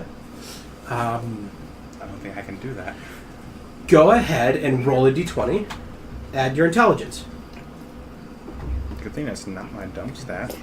But it's also natural 20. Oh my god. You create a perfect snare. I watched that happen too. He walks over and he says, "It's pretty good work, but try this." And he runs his hand next to it, and the leaves curl in. And he says, "You don't know this one?" No. Can you teach me? He says, "You're glowing. Obviously, you're attached to the magic here." Yes. And he's going to explain to you. When you create the snare, it's much a mental trap, a battle of will against yours and your prey. And you take that, you channel it down into the leaves, and you let nature hunt itself. Okay. Hearing that, I will walk a little ways away from the snare I just did, and I'm gonna close my eyes and focus and try to do what he did. Roll me an Arcana. That's intelligence. 8. You put your hand down to it, and you try to focus, and you see the leaves begin to rustle, but it doesn't seem to work. Can I try one more time? One more time. Kaz is gonna be like, "Do better." Add a d6. Okay. 10. That's better. Add half of your proficiency. Because you have Jack of all trades. 11. You don't feel like you can get your mind around it. You feel it's coming close. Can I try again at a later date? One more time with disadvantage. Oh. With disadvantage, one last time. No d6 this time? He'll give you one more. Okay. Alright, the 6 stays.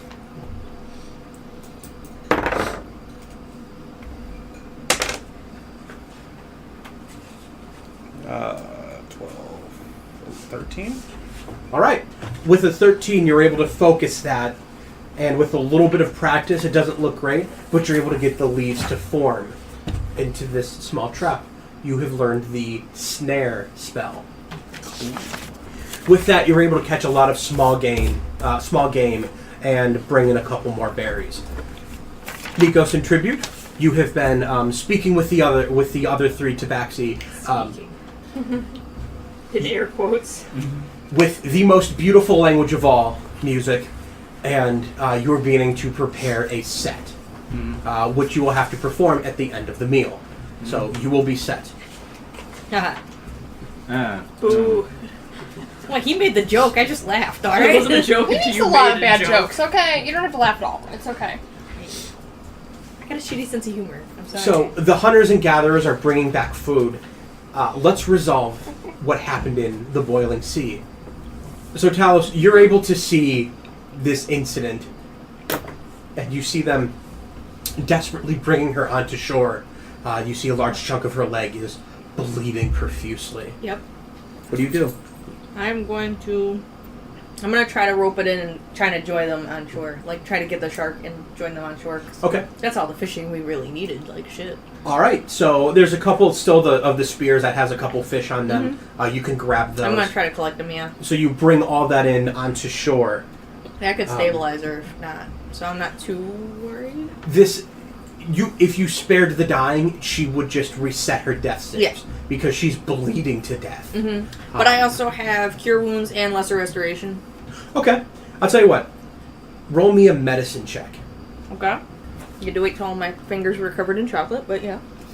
I know those peanut butter Snickers are weird. They're not bad, but they're love different. them. Yeah. They're my favorite. First time Oh, I've tried shit. those, actually. Okay. 23. With a series of proper bandages, they have some of those leaves soaked in that medicine. They begin to apply those, and you begin to heal on top of them. Mm-hmm. They're able to stop the bleeding and cover up where it's detached just above the knee. Mm-hmm. They walk around and they're able to gather enough branches and enough leaves that they can make kind of a stretcher. Okay. I was hoping that, like, my god would help me there, because, you know, she's also the goddess of, like, those injured at sea. That's why I was like, yeah. Well, she did. That's why you had such a high roll. Exactly. So you're able to gather up your stuff. I forgot to... part of my channel divinity is that I can add an extra however much healing, because that's, like, my purpose is healing. Yeah. I didn't mention that. It's you've done enough that you don't even have the leg at this point. You're just trying to keep her from bleeding to death and die of infection. Right. You're able to make. They're able to make a stretcher, and you're able to gather everything up. Roll me an intelligence check. Okay. 17. Okay. You realize that they have not put their clothes on, and they're beginning to walk in, and you two are still naked. Hey, if they're not getting dressed, I'm not going to be the weirdo that stops to put my clothes on. All right. I'll grab my clothes, though. And you begin to head in, bringing back the lion's share of the meal that will be served today.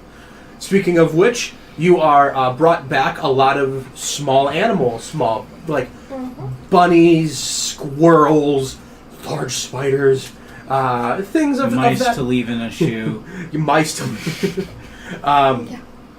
This is just garnish. And you see some of the other Tabaxi, they're very quick to take these things. Like the bunnies, they just pull a claw and just gut the thing right then and there. Dump all of the guts onto the ground and begin to fillet with their claws on their hands. And Overcooked comes over and he has all of the jars you've seen before. The spice jars, the cooking fat, whatever they had spilled on top of this makeshift grill that's keeping it boiled, keeping it bubbling and making sure nothing sticks to it. And he brings over the 3 fillets, and he says, "I would like for you to make something with these, and these are berries, and you recognize the Kenju berries.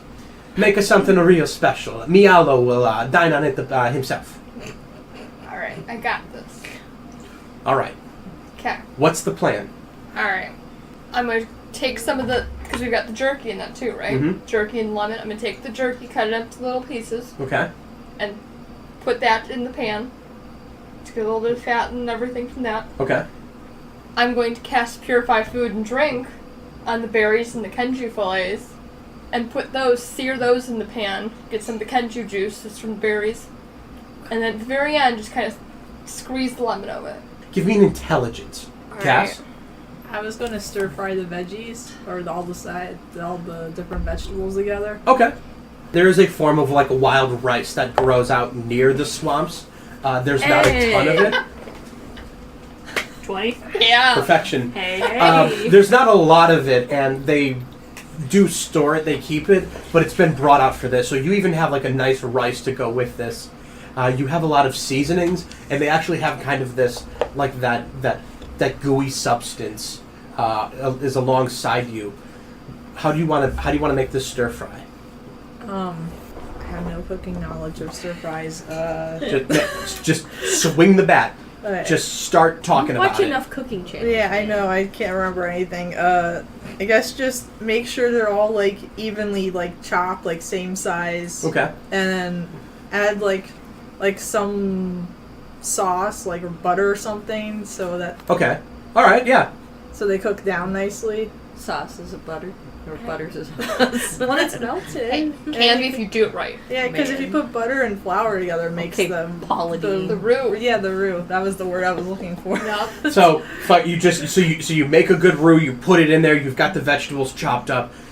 You have they've provided for you. And actually, this looks like it. They've just kind of brought over this black and charred shield that the inside, it looks like they've cleaned out pretty well. They've been using smaller ones around to kind of cook individually on top of this. A lot of meat is just thrown on top of this thing. But these shields are used for cooking in smaller portions, which you'd be using a lot of. Yeah. So you have a fair size shield. You're cooking, you're chopping it up. It's beginning to sizzle and snap. You're really starting to handle this well. Go ahead and give me... Let's do a series of checks. Give me a perception check. Let's put our fighter through the ringer here. Okay. I'm actually proficient in perception. Woohoo! Because otherwise I have 0. What are those half-elves I see? That is 21. As you're watching this cook, the sun begins to set, and your vision is going from color to black and gray, as your night vision is wont to do.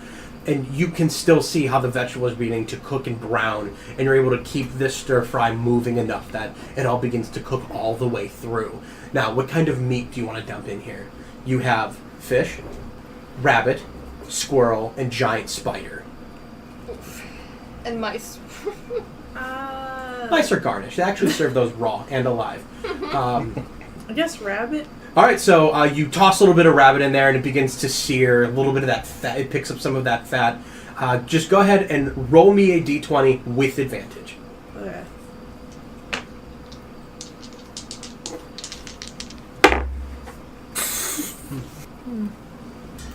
It's an 8. Boy. It catches on fire. What do you do?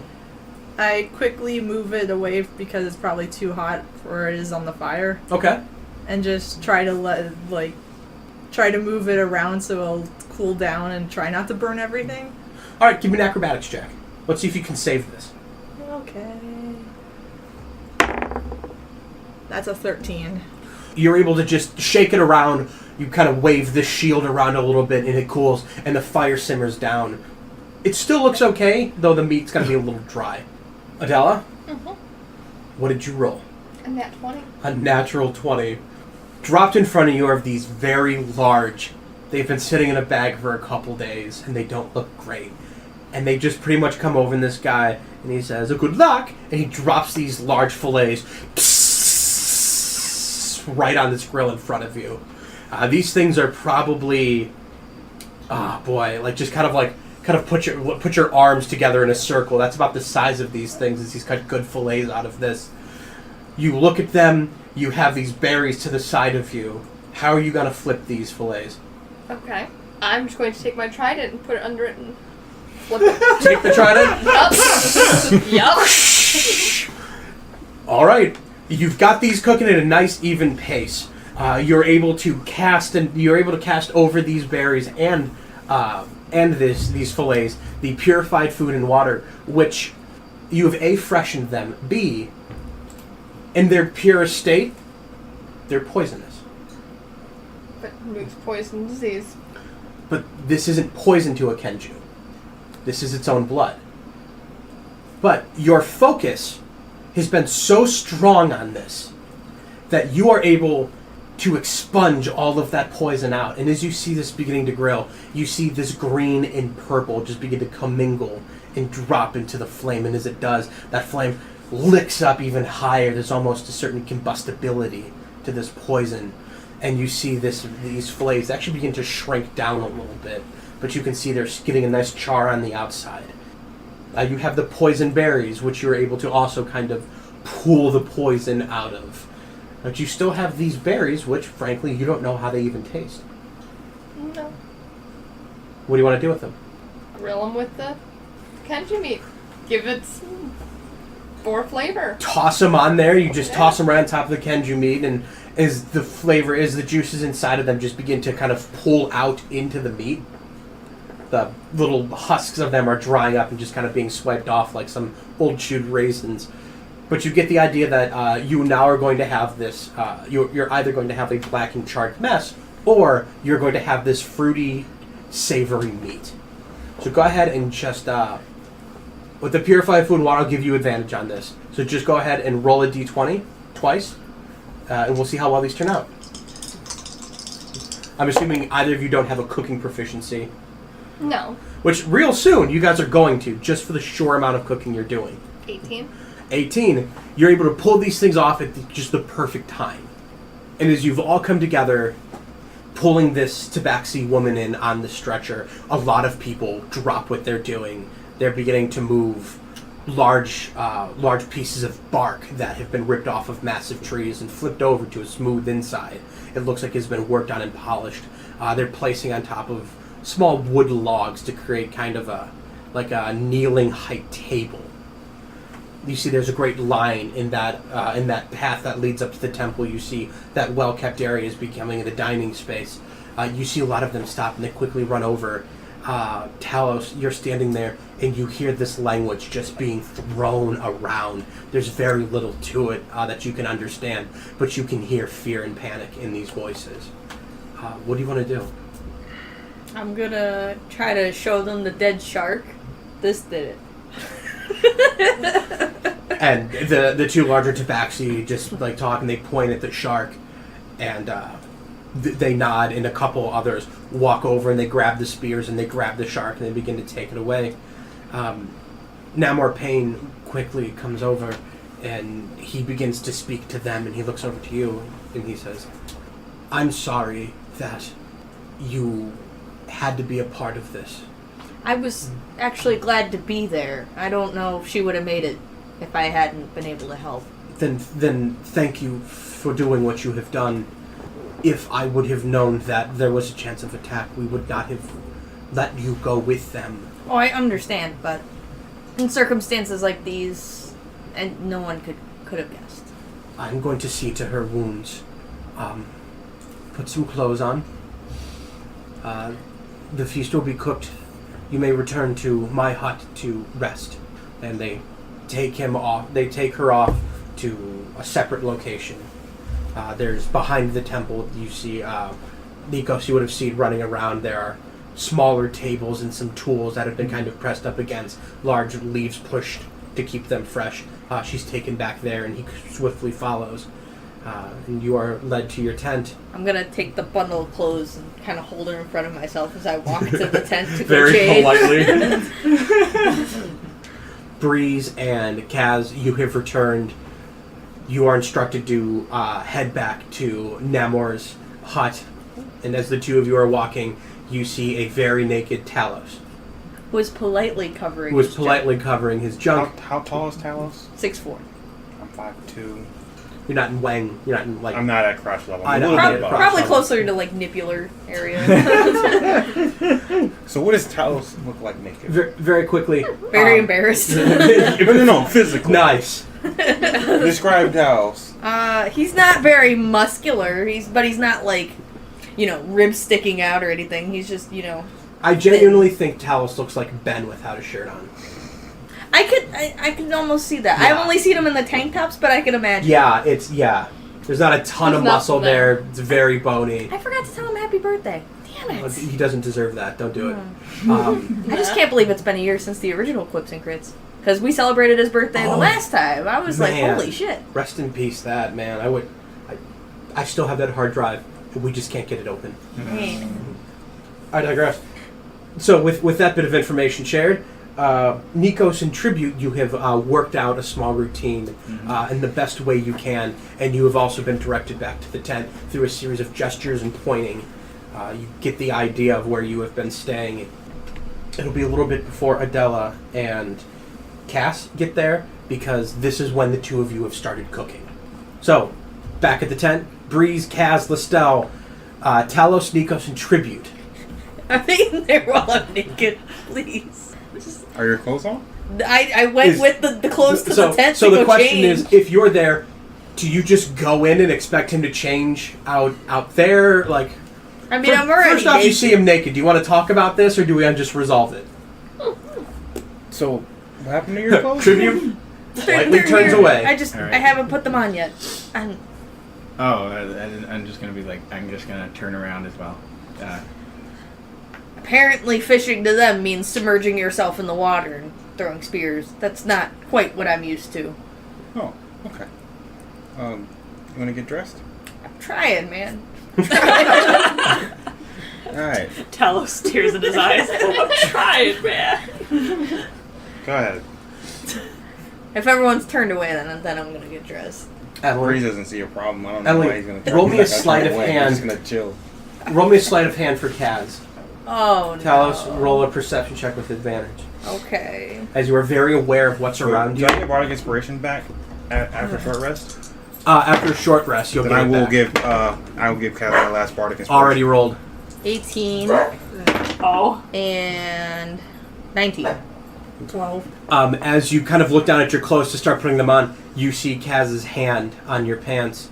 He goes, "There was a spider," and he kind of shakes your pants. I appreciate that. I'm not quite afraid of spiders, so Have you seen any? not today, no. They're And this big! I'm he- going to put my arms out. He points over to the fire where there's a Tabaxi woman just carrying one like this, and it's hanging down like 3 feet.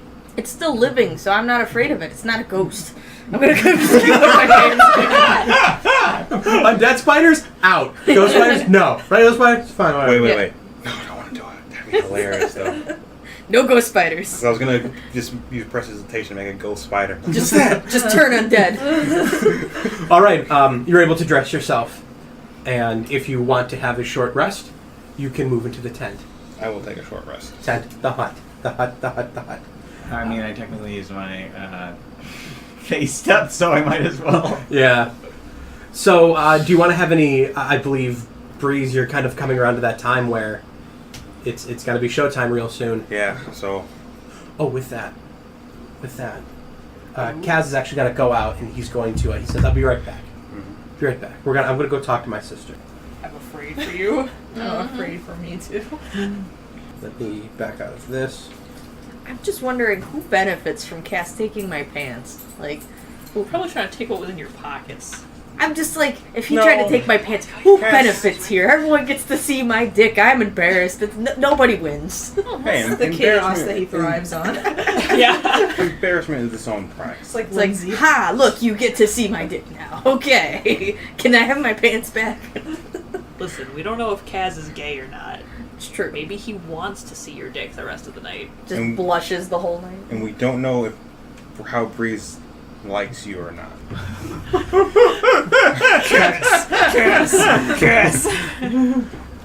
I'm just remind me Sunday to talk to our ship manager, and we're gonna get this puppy sailing. Oh boy. So we have the ship manager? from the Terror Top podcast. We now have the ship manager, who is Isaiah.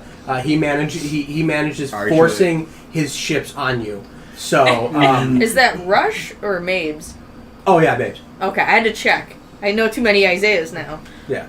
Didn't know Isaiah's That's name. fine. He's the ship manager. He'll put this one out to sea. He'll write all the fan fiction. Cool. I'm cool. I learn to accept it. There's literally nothing that I'll can do stop fan it. art. No. Other than Parchment is going to happen yeah, sometime. other than him murdering my character, we'll see. Can we put a poll in? 'Cause that's also a possibility. Yeah. On Talos with Kaz or Talos with Breeze, and we'll see which one's more popular. And also Breeze with tribute. Once we get people on Twitter, we'll fucking do that. But until And then that there's time just going to comes, be a write-in for like Breeze X Frisky. And like, it'll be me every time.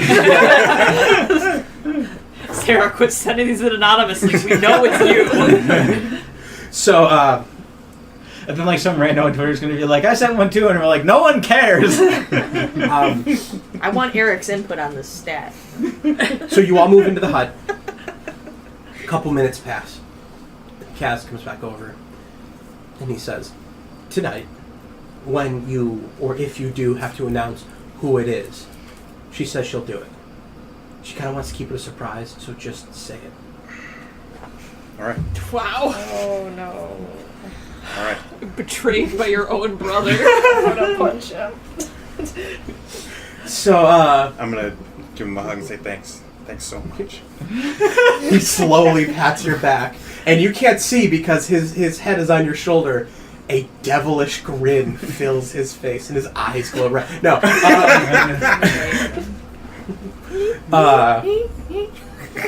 Is there anything you want to discuss while you're in the hut before you take a fairly long rest and move on to the dinner? Nikos is going to do vocal exercises. Oh god. Okay. Do you want to help at all, Tribute?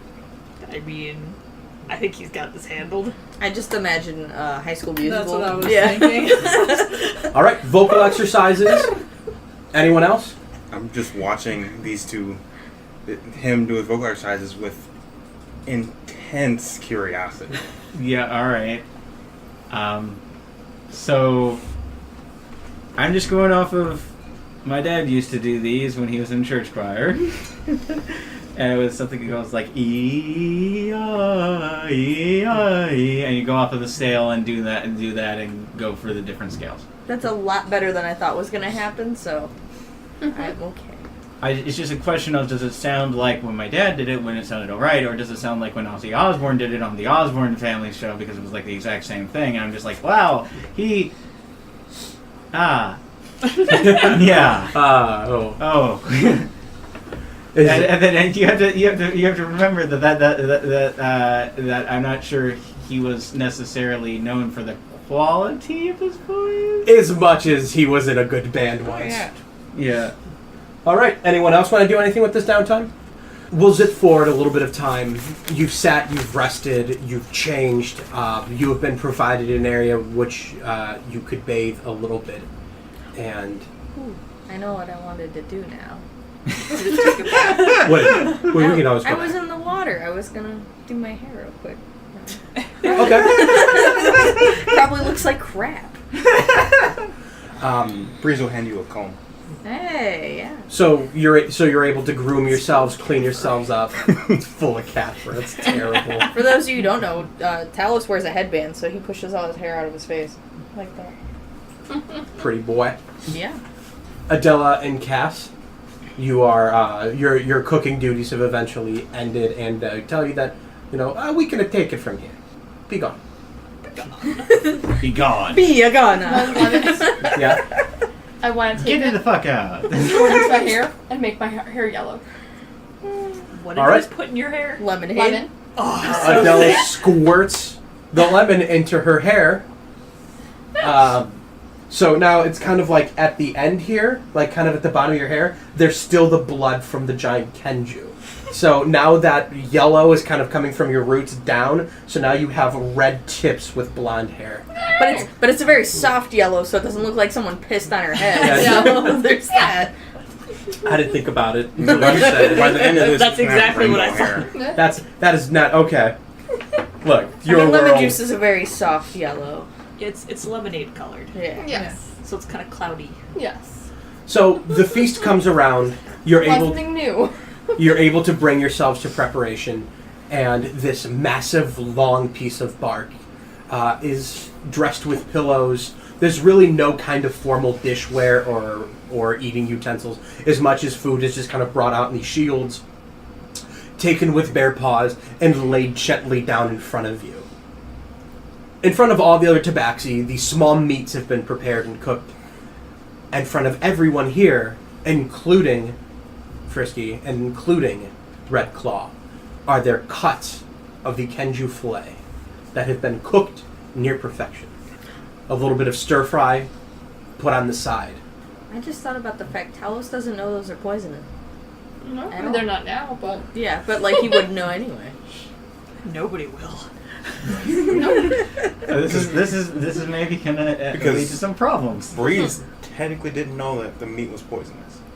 TPK. TPK. You all just die right there at the table. We'll just poison ourselves. Yeah. Well, the meals have been cooked well, and they have been magically purged of any kind of negative effects. And the dinner the dinner begins. A lot of the language is just being spread about, and kegs are being wheeled in from from the jungle. we all got some of the Kenji too, right? Absolutely. Actually, Yeah. where he's sitting at kind of the end of this.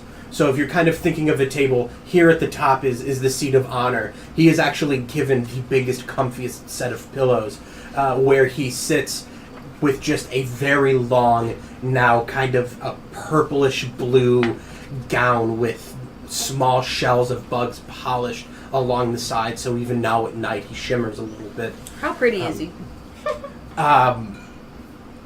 Let's say out of four, a 4. Oh. So out of 10 at 10. I mean, didn't we discuss that he's like just a very round Garfield? Mm-hmm. Yeah. But like, Yeah. he's putting it on tonight, you know. Oh, he looks beautiful. Oh. His clothes is the color of the night sky, and he is the sun with it. Talos is sexually attracted to his dress. Okay. Okay. All right, man. Follow your bliss, my dude. That was pure joke, but I enjoy that. Listen, that might be pure joke, but it's pure headcanon now. Alright. Pure headcanon. Look at this glow up, Breeze. You missed out on that. Have you not seen me glow? I sparkle. To the left Like of him, joining you on this side of the table, is Breeze. And to his right sits the massive Tabaxi, who has not left his side this whole time. And next to him sits Namor Payne, and a trail of Tabaxi beyond. And you're all sitting in a line there to the side of Breeze. You can converse, you can hear each other just fine. You do see that sitting across Redclaw's not touched his meal at all, but he sits very intently glaring at Breeze. I'm gonna ignore his glare the whole time. And Red Claw's just the insecure boyfriend. He is Yeah. the He feels protector of this threatened. home. so I'm just eating my meal, relaxing, making jokes with everybody. Wine has been poured for everyone. Small glasses that seem to be like permanently stained with salt on the inside. Small wooden tankards that you get the idea has been scavenged from wrecks or broken down convoys on the road are brought over to you, and they're filled. Who wishes to indulge? I most definitely won't Breeze. indulge. Talos? I'm gonna hold off. Nikos? I'll indulge. Cass? Nah. Kaz, he's gonna lean in. He's gonna be like, "Why not have a drink? You earned this. You went out there. You cooked, I guess, which is great. Everything is great. You earned at least a drink." I guess. I don't know. I don't usually drink. I don't. Well, there's gonna be some bad days ahead of us, I assume, because we're going after somebody who's tried to kill us on at least one occasion. So let's enjoy the good times now. Well, that's grim for you. Perhaps I like to think of it as glass half full, and he slides your glass towards you, Fine. and he'll drink his. Tribute, I'm assuming you're into water. Yeah. I'm And- very into water these days. We all look at Adela. Adela, No. Addie's mad at you. Fight me from afar. the dinner goes on. The night begins to fill with revelry. You start to hear the slow beating of drums. Of bum bum bum bum bum bum bum. Did everyone bum, enjoy bum, the Kenju? bum bum bum bum. No one seems to be throwing it away, and actually, the only people who were served were everybody sitting in front of you. I, So- for one, think the Kenju is absolutely delicious. Good. Don't say that. Then they're gonna go forage it themselves and then kill everybody there. Nikos hasn't tried it yet because, again, Vegetarian. normally a vegetarian. Okay. Let's try some berries. Yeah, I'll try some of the berries and I'll definitely eat some of the stir fry. Okay. Mm-hmm. There is a little bit of rabbit in the stir fry. Oh, I did not realize that. Yes. Neither did That Nikos. was- Neither did Nikos. That's in here. There it is. All right. Man, this weird fruit is delicious. What was your cooking check? I think it was a 13. Yeah. What was your passive perception? What? It's a. It. I think it's a negative number, isn't it? Well, does passive just work like normal? 10 plus perception. Perception would include proficiency die for me. Right. Go ahead and give it a roll. All right. Oh, 4. Yeah. -1. What is it total? So a 13. 13. Oh. Interesting. You've taken a bite of this stir fry, and as you're chewing on it, you do realize there's meat in it. All right. It's not that this particularly tastes bad, but you do realize there's meat in Mm-hmm. it. So it's not like you have the urge to throw it up or anything. Mhm. It's just whether you discreetly just stick, Put it into your hand and put it aside and stop eating it. Well, Put it in a potted plant. Nikos was more of a vegetarian by cultural norm Okay. than he was a vegetarian by conscious choice. So it's not as if he's interested in it. He's been interested in it ever since he tasted that piece of jerky, because he understands a lot more people aren't vegetarians here, and he is trying to understand. And Okay. He's trying to, he doesn't necessarily want to offend people, if he can't avoid it. So he's gonna keep eating the stir fry. All right. The drums begin to play. All right. Nikos and Tribute, you know this is your cue. Mm-hmm.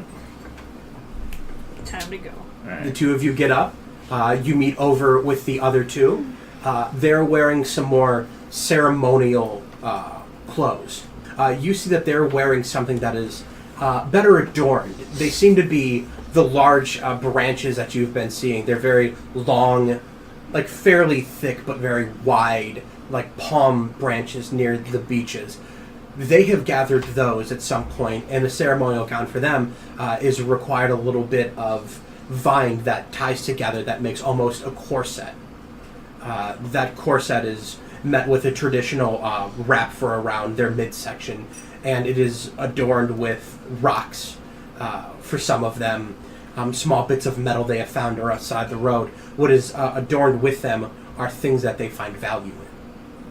All right. With this ceremonial thing, and they put forward two headdresses All right. for the two of you, and you infer that you are to adorn them with something that means a lot to you.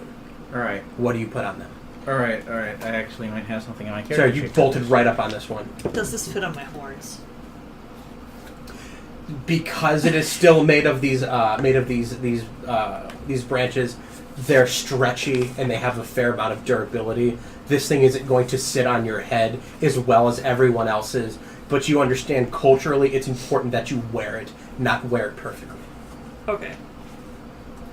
I don't have a lot of spare things. Most of my things are practical. I have with me. But I do have two pieces of jewelry that are significant to me and are shiny enough that I will use them to adorn this headdress, which is one of them I've already talked about is my father's holy ring that I wear on my neck. I will take the chain off of my neck to put that on the headdress, but I wear a second necklace as well. Has a little locket pendant, and I will put that on the headdress as well. And make sure that is tightly secured so it does not fly off. They're both well secured. All right. I'm gonna do the same with the signet ring of my family, the House of Falling Leaves. Ring buddies. They look to you. They both smile, and the one Tabaxi, she steps forward, and she hushes the crowd and the whole table silence, and she begins to say something. Breeze are able to understand that she says, "We have been honored with guests who have come from far and wide, who have joined our community, who have joined our tribe, and given us a new brother."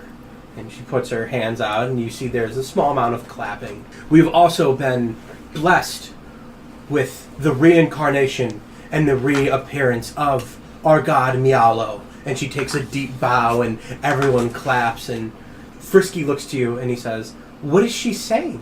Oh, I'll translate for you. Good, because they've been saying a lot of things. I have no idea. You're gonna have to learn. She basically just said that we're honored to have the guests being us and my party. Yes. And they're extremely honored to have you, Mialdo, the reincarnation of their god. Is that who Mialo is? Yeah. Oh. Neat, I guess. Yay! Yay for me. Yes. Yay for you, Frisky. You bumbling, beautiful person. She continues on. Our guests will help us provide you after dinner entertainment before the true show begins. There was a bit of a language barrier as they are clearly not from where we are at, but we have been able to make the bridge of music. And they clap, and it begins to sound louder than everyone else. I'm excited for this. All right. She turns her paw back to the four of you sitting there. Nikos, your heart begins pounding. All right. Give me a Constitution saving throw. Is a very powerful wine is circulating. Oh God! I knew it. This is gonna be an issue. All right. Lucky 13 is what we're looking for. Oh, wait. 11. So as you take your first step forward, everything just kind of whoa, a little bit to the left, whoa, a little bit to the right, and deep inside of you burns a confidence. A Superman confidence that you could not fail if you wanted to. All right. The only thing you can't do is fail. Everything else is success. All right. Okay then. Anybody at the table want to try to peep this, or are you just ready to watch the show? By peep this, you mean like notice that Yeah, he's like completely notice that his whole demeanor has changed. In fact, are there any other noticeable changes when he becomes so purely confident? Not yet. Would it be insight Okay. or perception? Insight. See, I don't know that I would ever really know what I a got it. Fair. person looks like. I have been preparing for this. But I've I been wrote around lyrics. enough sailors. Oh to know boy. I don't know. crit failed. You sound so excited. it's so perfectly fine I can't that you believe pat I him on the crit back. failed. Man, I'm like, maybe he just You really you thinks crit, you he's... crit failed. All right. I'm like, I just think he's really confident. So here's what happens. You're turned around and you're watching them come in, and you look at Nikos and you go, "Wow, for a guy who got chased around by an idiot, he looks pretty confident up there." And you go and you grab your water and you take a big gulp of the wine.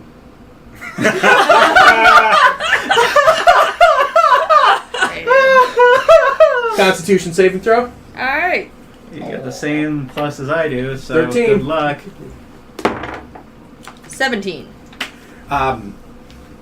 It is a sour, bitter taste.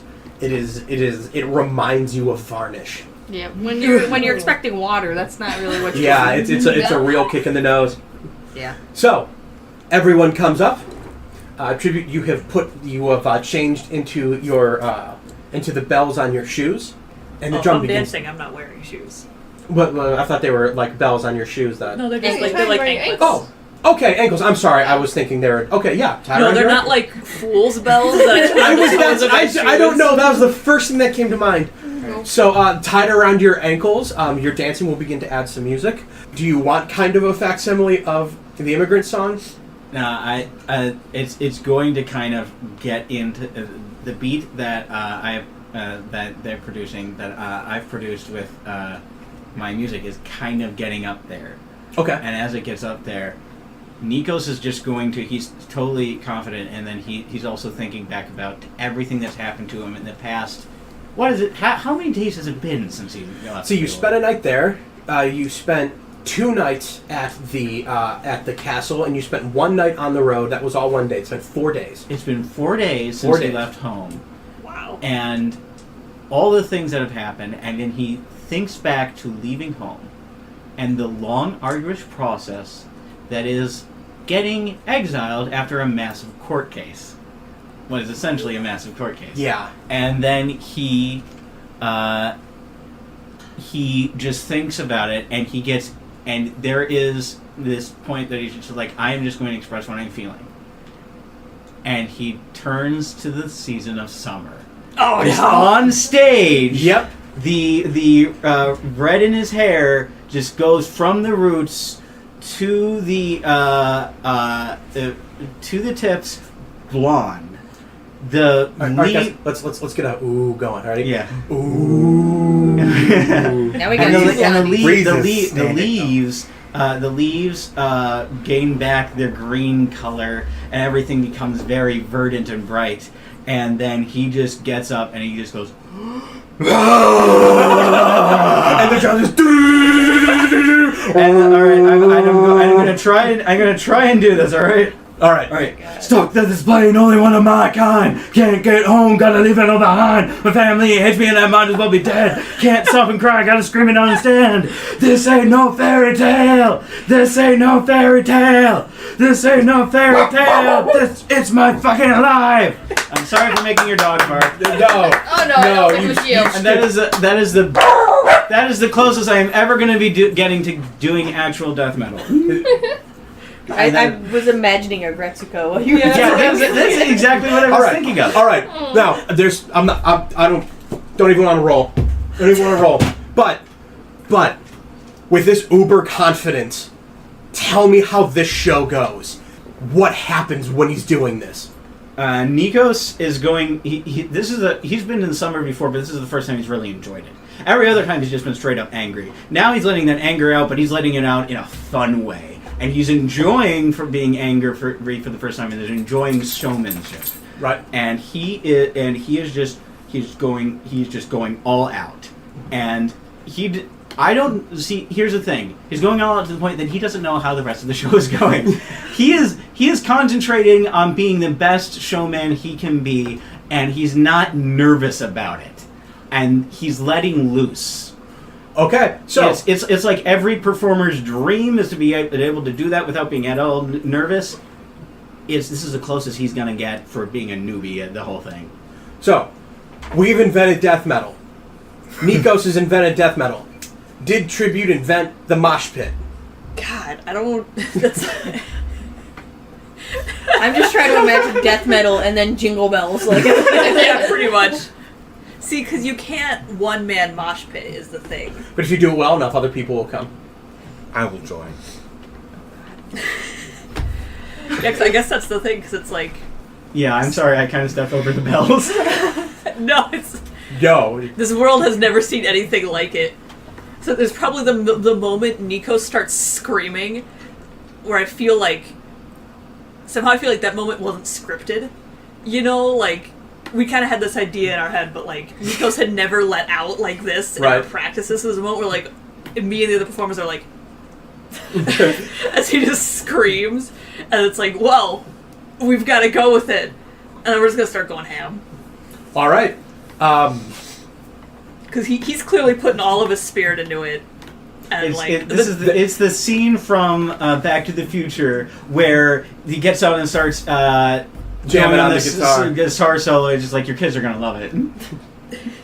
if the mosh pit forms, I'm casting Sanctuary on myself.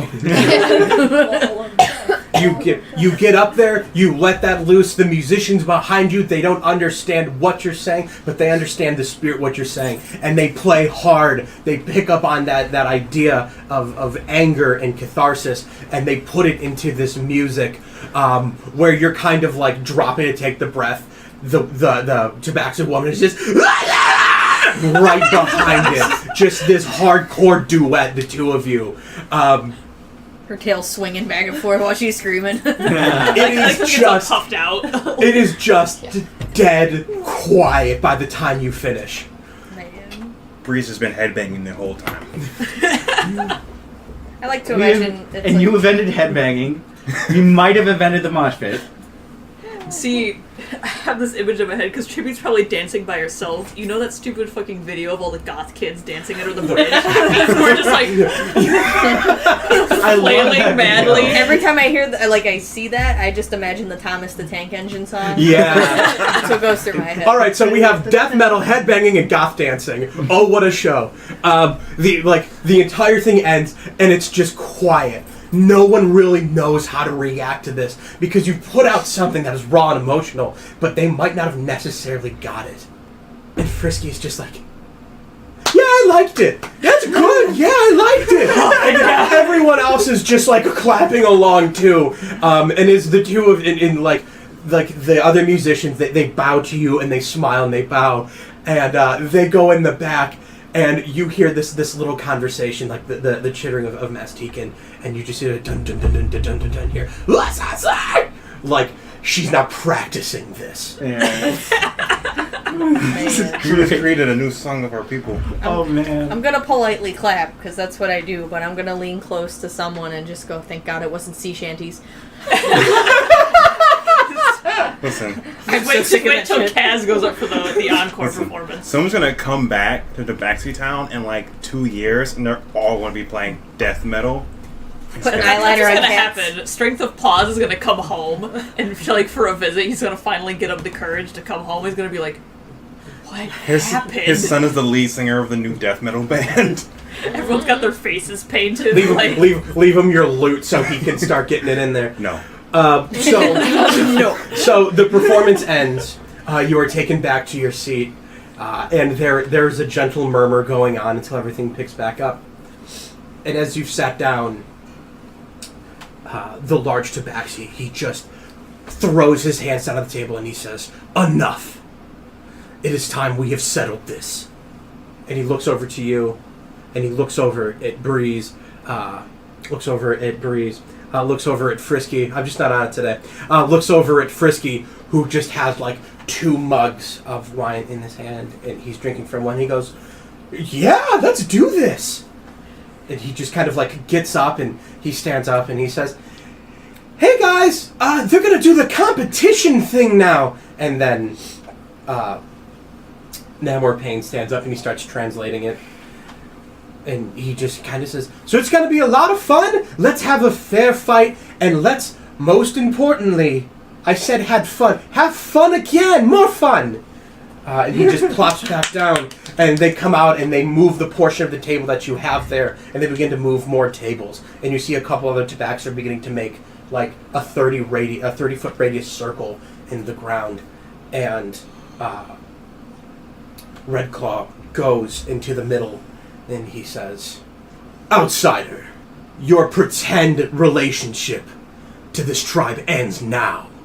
Call out your ward, your side, who will help defend you. Call out your connection." I'm gonna kind of hop in, rolling my shoulders like a boxer. Okay. Like, all right, come on, Cass, let's knock this guy out. Kaz looks over to you, and he goes, "You can do this," and casts heroism on you.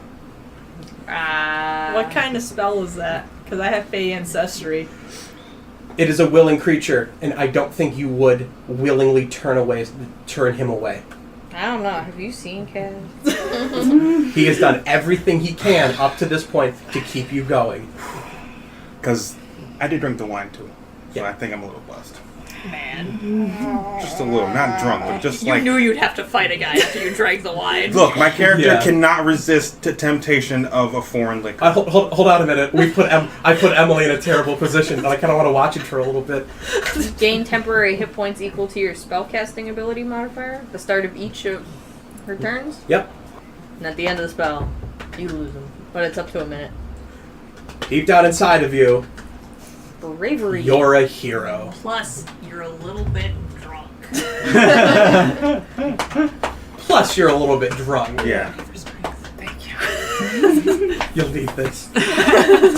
Don't go alone. Take this. Did he say Cass? Yeah. Okay. That's you. And he starts to pull at you. Go. Okay. And I'm just gonna. And Nikos is, of course, still drunk. He's gonna be like, "Yeah, go kick some ass!" Woo! Yeah. And Wait. I'm not saying any of this because I'm totally focused on getting ready for this fight. I'm Don't in the zone. I'm ready. You come stumbling out, and he says, "You bring a drunk to my challenge? Perhaps you should just forfeit now." You know what? That sounds like a good idea, Bless. but Bless. I'm in the business of making bad choices, so let's do it. Are you calling Cass over? Yeah, Okay. You can stumble back over the side of the ring. because she's clearly drunk, right? Like, if she's tripping over her feet. It's not so much drunk as it is a Superman has boiled up inside of her, and the only thing she can't do is fail. She goes on stage, she goes, "It's Britney, bitch!" No. Almost literally, is heroism. The spell is compelling her to be the greatest she can be. I want to be the very best, like no one ever was. It's cool, So, but you had the wine. in lay on hands, I can spend 5 points to cure a poison. You're sobered up, Okay. but still a hero. You get plus a D4 to your attack Got rolls this. or saving throw, or saving throw for the next, or up to a minute. He says, 2 drunken lousts come to my ring. Come to my village. Come to take my great honor away. Do you know what I think? I think these outsiders are gonna fall behind the might of the Tabaxi. And everyone's like, whoa, yeah! And Frisky is like, okay, yay! Out of Slurp, character, slurp. I just realized that this is a wrestling match and we're the heels. Turns out that way. Okay. Breeze, do you want to rebut this? I'm like, wait, I'm a Tabaxi too. Bitch. And he This is says, the tiniest Tabaxi alive. No. I'm says, kidding. you may be a Tabaxi, but you don't look like any Maztican I've ever seen. And people are like, boo! This is in Maztican, I'm assuming, right? No, it's in okay. common. Alright. Oh, okay. It's in common. I could shit talk too. He's if I kind needed of to. specifically doing this so you all hear, because he Right. knows who they are, but he wants to make sure you know Alright. they're going to fail. And then Nikos isn't going to take that, and then Nikos is going to stand up, put a foot up on the railing, get up and just yell, "Breeze over troubled seas, got back 8 fruits. He has faced a demon that the people of the Feywild has feared for generations." And at this point, Nikos isn't sure if that is true, but he's going to keep going with it. He's going to keep going with it. Go ahead. And then he's going to say, he has the heart of a true warrior, and you will see today what he can do. Performance check. All right.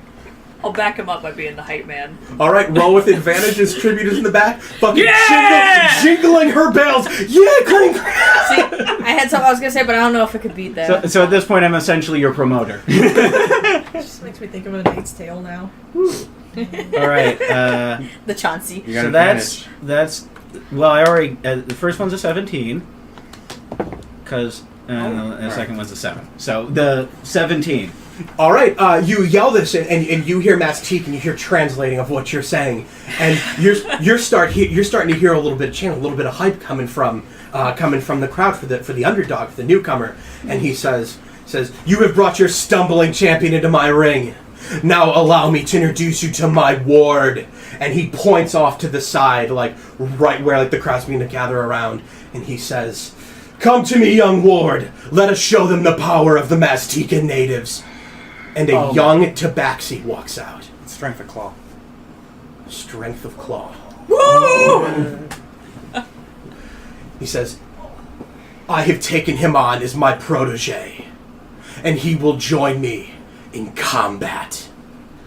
And you look over and you see that he's 3 feet tall. Nikos, you recognize this was the child that was chasing you.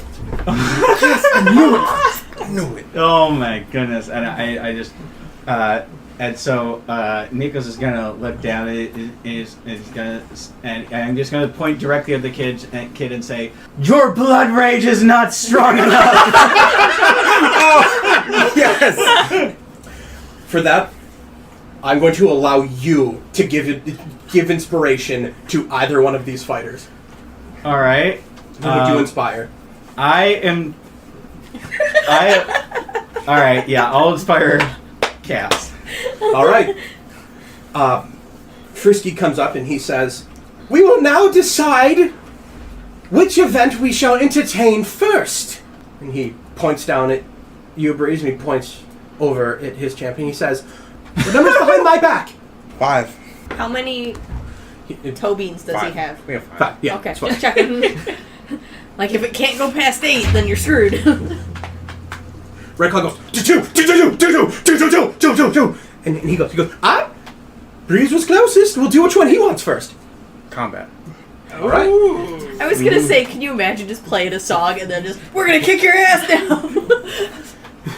Says, Namor Payne comes out into the ring and he says, "This will not be lethal combat, you will be given appropriate sticks for what weapons you desire. He looks over to you, Breeze, and says, what weapon of choice do you wish to bring? I usually use a rapier, but I'm proficient with the staff. I'll take a quarterstaff. Okay, and some young boys run out a quarterstaff to you, and he looks over to you and he says, and for you, what weapon do you desire? I usually use a longsword. We can provide that for you. Yeah. And some young boys come out with a stick that is about the size of the longsword. You grab onto it and you can see there's a small leather handle that you can kind of get both your hands around should you desire. He walks over to Red Claw and he just holds up his hand and Strength of Claw just holds up 2 sticks that he grabs in both hands. Are they connected by a chain? They are not, unfortunately. Kunai with chain. And Red Claw, he looks down, and as the boy's talking, he says, "You need no weapons, boy." And he just nods at him. You should have taken a tree trunk. Just saying. Namor Payne will announce, the rules of this fight are simple. You will square off with your opponent, and you must face this opponent until one is defeated. Then you may engage the other. It is doubles one-on-one combat. Don't fight that child. It is obvious that Red Claw has had his eyes on the opponent, Breeze, and by his choice, he shall engage you, which means, Cass, you will be engaging Strength of Claw. Okay. Can I just say how hilarious it would have been if I had said Cass instead of Cass and he got to fight a kid? Blood rage! That kid would have kicked his ass. Yeah, I know, but it would have been hilarious. But okay, so but I'm not going to do that. I'm not going to do that. At the same time, the kid idolizes him because he taught him blood rage. He could have just spoke to him. I was going to argue, do Cass and Kaz look enough alike that you could switch out between the performance? So, let's roll initiative for the 2 of you. I believe in you. Thank you. Cass? 11. Breeze? 19. You're like, Oh. 19. No. I said 10.5. I'm excited that got that. That's a good He roll. was chill about it. 19. Trying not to get too hyped. So, you're squaring off in this. You're squaring off in this circle. You're about 15 feet away from your opponent, about 10 feet away from each other. Breeze, you're going to start off this top round. I'm going to cast Sleep. Okay. That's 5d8. All right. Are you focusing this on I'm Red focusing Claw? on Red Claw. Okay. Start rolling. 6. 7. That is 13, 7. 20, 3. 23, 1. 24, Give me 8, buddy. 1. 25. Yeah. As soon as he stands out, he just puts these things to the side, and you just strum a soft chord in his direction. You see his eyes just pull back, and he just shakes it off, and he growls again. Oh, God. It was not enough. All right. I was just worried, like, that it'd be in a wrong radius and he'd end up knocking out Cass. Like, oh, No. God. No, that's definitely set well enough. Okay. I'm sitting here like, oh, shit, he's going to put somebody to sleep that he shouldn't. That's why Are we already in what I did. combat distance? You are 15 feet away from him. So he has to move to attack me. Yes. Do I still have movement? Yes, you do. How big is the ring? The ring, you have about 30 feet behind. You have about, 25 feet behind you. I will use all 25 feet of that to put as much space between me and him as possible. Okay. Hey, man, I'm not trying to melee this dude straight up. All right. That is going to go down to... And, no, I will save But, those. but you picked combat first so you could play your lute with broken ribs. Look, there's no rule of saying I can't cause healing word on myself in between rounds. So you are 45 feet away from him. Yes. Is All this right. really how you want to make your first impressions with your new tribe, though? Hey, man, I'm not a... He is going to run forward, Mm-hmm. and then he is going to bear down, and he is going to make up that extra distance in kind of a surge of action. and he is going to come up on you, and he is going to try and make 2 attacks. Sorry, you worded that funny. One is going to miss with a 9, the other one is going to hit with a 22. And he is going to bring one of these sticks down. He's going to slam it against kind of your bicep shoulder. That is going to be for 11 points of damage. Oh, God. That was the stick, mind you. Cass, you look over and you see Redclaw chase him down, and when he slams into Breeze's shoulder, you hear that familiar popping sound of a shoulder popping out of its joint and then forced back in. But you cannot engage him until you have defeated this child in front of you. Okay. How do you beat a child? Well, since I have heroism, I feel like I'm not really thinking about beating a child. So I'm just gonna run at him with 2 hands on the longsword and try to hit him. Okay. You run up to him. He's obviously instantly scared, and his eyes are gonna get really, really big. Give me a wisdom saving throw with advantage. Please just pick him up and throw him out the ring. Just sit on him. What help me? What did the inspiration that Nikos gave me? What is that? You can roll twice. It's just regular inspiration. Oh, okay. It's yeah. Okay, so if I already have one, it doesn't count? Yeah. Yeah. Okay. Can I have used that on my sleep? No. Okay. Oh, 19! Okay. His eyes get really big, and just kind of a wave of empathy just kind of washes over you for a minute. But you're able to shake this off. And go ahead and make your attack roll on this child. I'm so sorry, kid. Part of me hopes this is like a Puss in Boots type play. I mean, it's not gonna be here in a minute. Please don't hurt me. Ah! That's a hit. I wanted to crit on this kid so bad. That's 24. That'd be amazing. Roll damage. That is 10. What's this attack look like? X gonna give it to you. What's this attack look like? Describe this attack. Just basically like picks up stick, runs right at him, just kind of goes like, and just swings like a baseball bat. So you run over, this kid is like, and you just slam this kid into the arm, and you just, like, when you hit him, you feel resistance, so you step forward with a little bit more. You pick him up off his feet, and you just, sending him flying 10 feet. He tumbles ass overhead, and is just still on the ground. I'm like, oh god. So sorry, kid. and there's a very loud, ooh, all the way into it is great. Trivia has her hands over her face. Like, Can I like slowly inch towards where that kid is? Like, Cass is sitting there going, I did not expect this. She's going to be very mad. I'm concerned about this child. Hey, the child will be fine. I'm like right on the fence. You can't have a non-water. Honestly, this is how I'm imagining it going. I'm imagining you getting your ass kicked great, and I then got we're just cast. destroying this child. Oh no. And just like the worst impression we could possibly make on anybody. So this is going back up to Breeze. You have about 5 feet behind you before there's the line of the ring. Alright, what can I do as a bonus action? We're having a serious talk after this. Brother might have a black eye after this. He deserved it this time. You can give a bardic inspiration.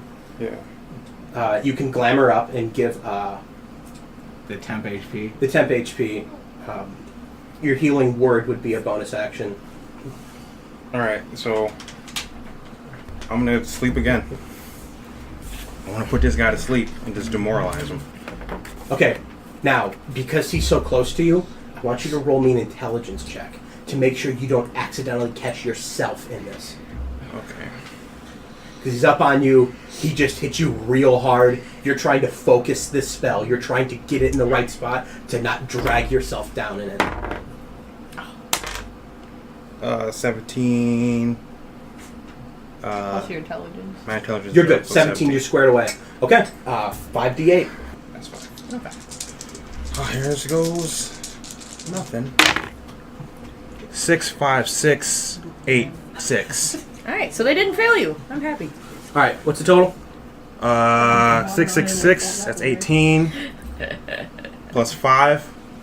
23. Plus 8. 31. All right.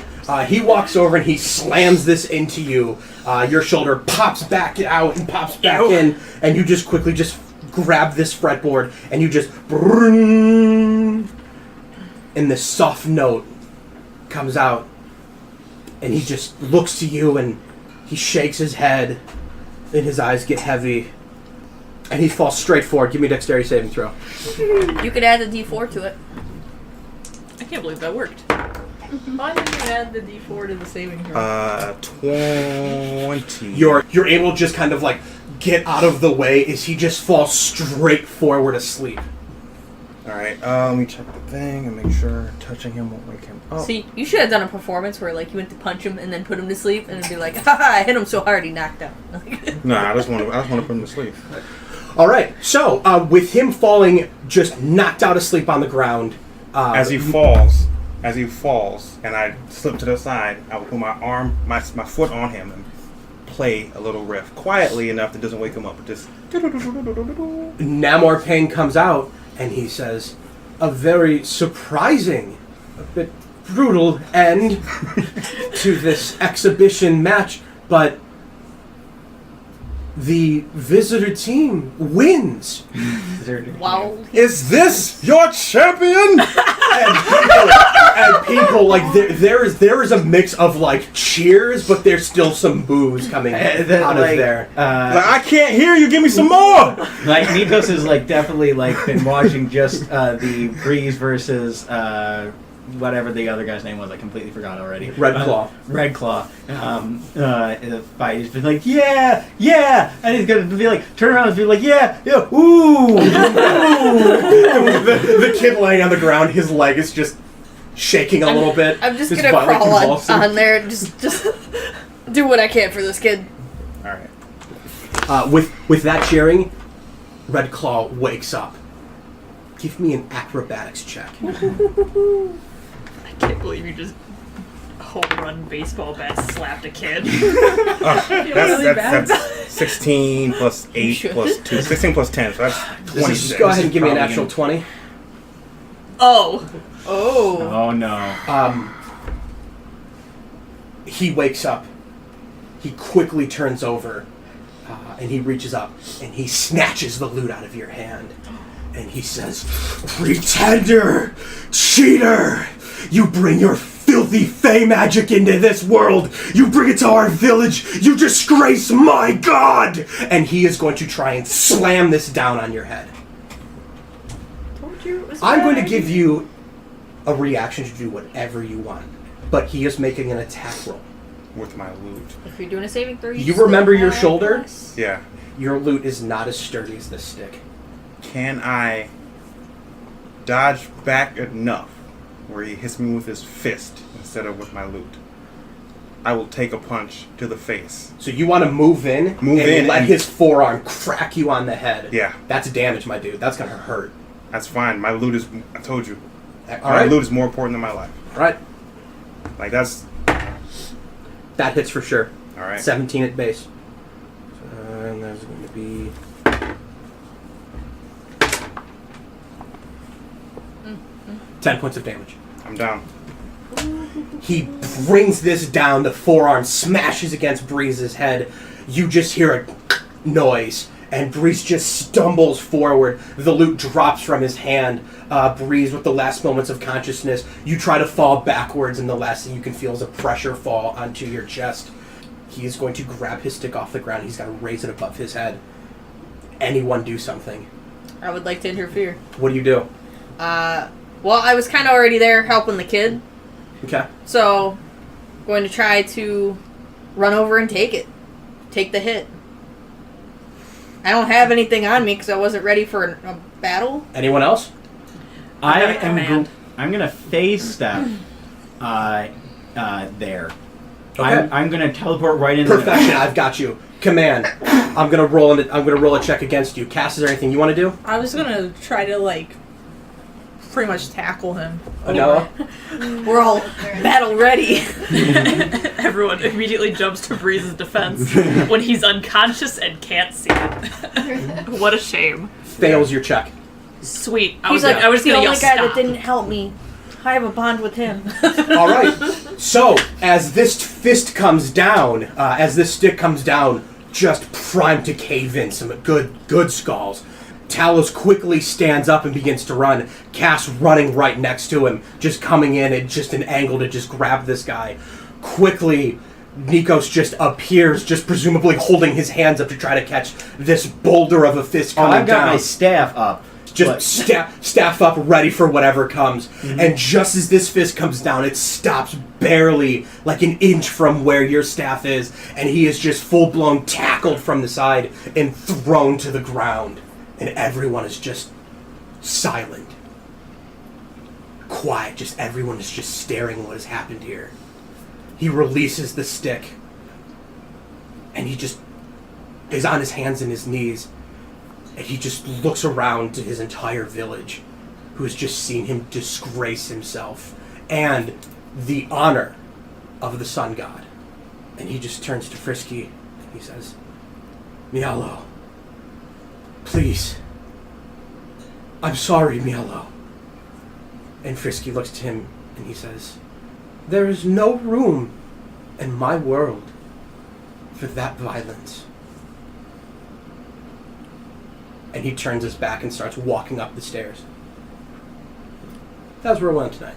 All right. I want to heal him. Okay, you'll be fine. No death saving throw. Thanks for listening to today's episode. If you have any questions or want to talk about your favorite part of the campaign so far, you can find us on Twitter at Quips and Crits or at Quips and Crits on Facebook. And make sure you rate and subscribe on whatever platform you're listening to. But check out our Tumblr or Reddit for character profiles, maps, essays, and just a bunch of other shit from the... Ooh, I swore. And a bunch of other stuff from the cast. Today's music is brought to you by Leon Lischner and friends, and Dennis Murphy's Polka. Links in description. Down by the riverside, down by the riverside, down by the riverside.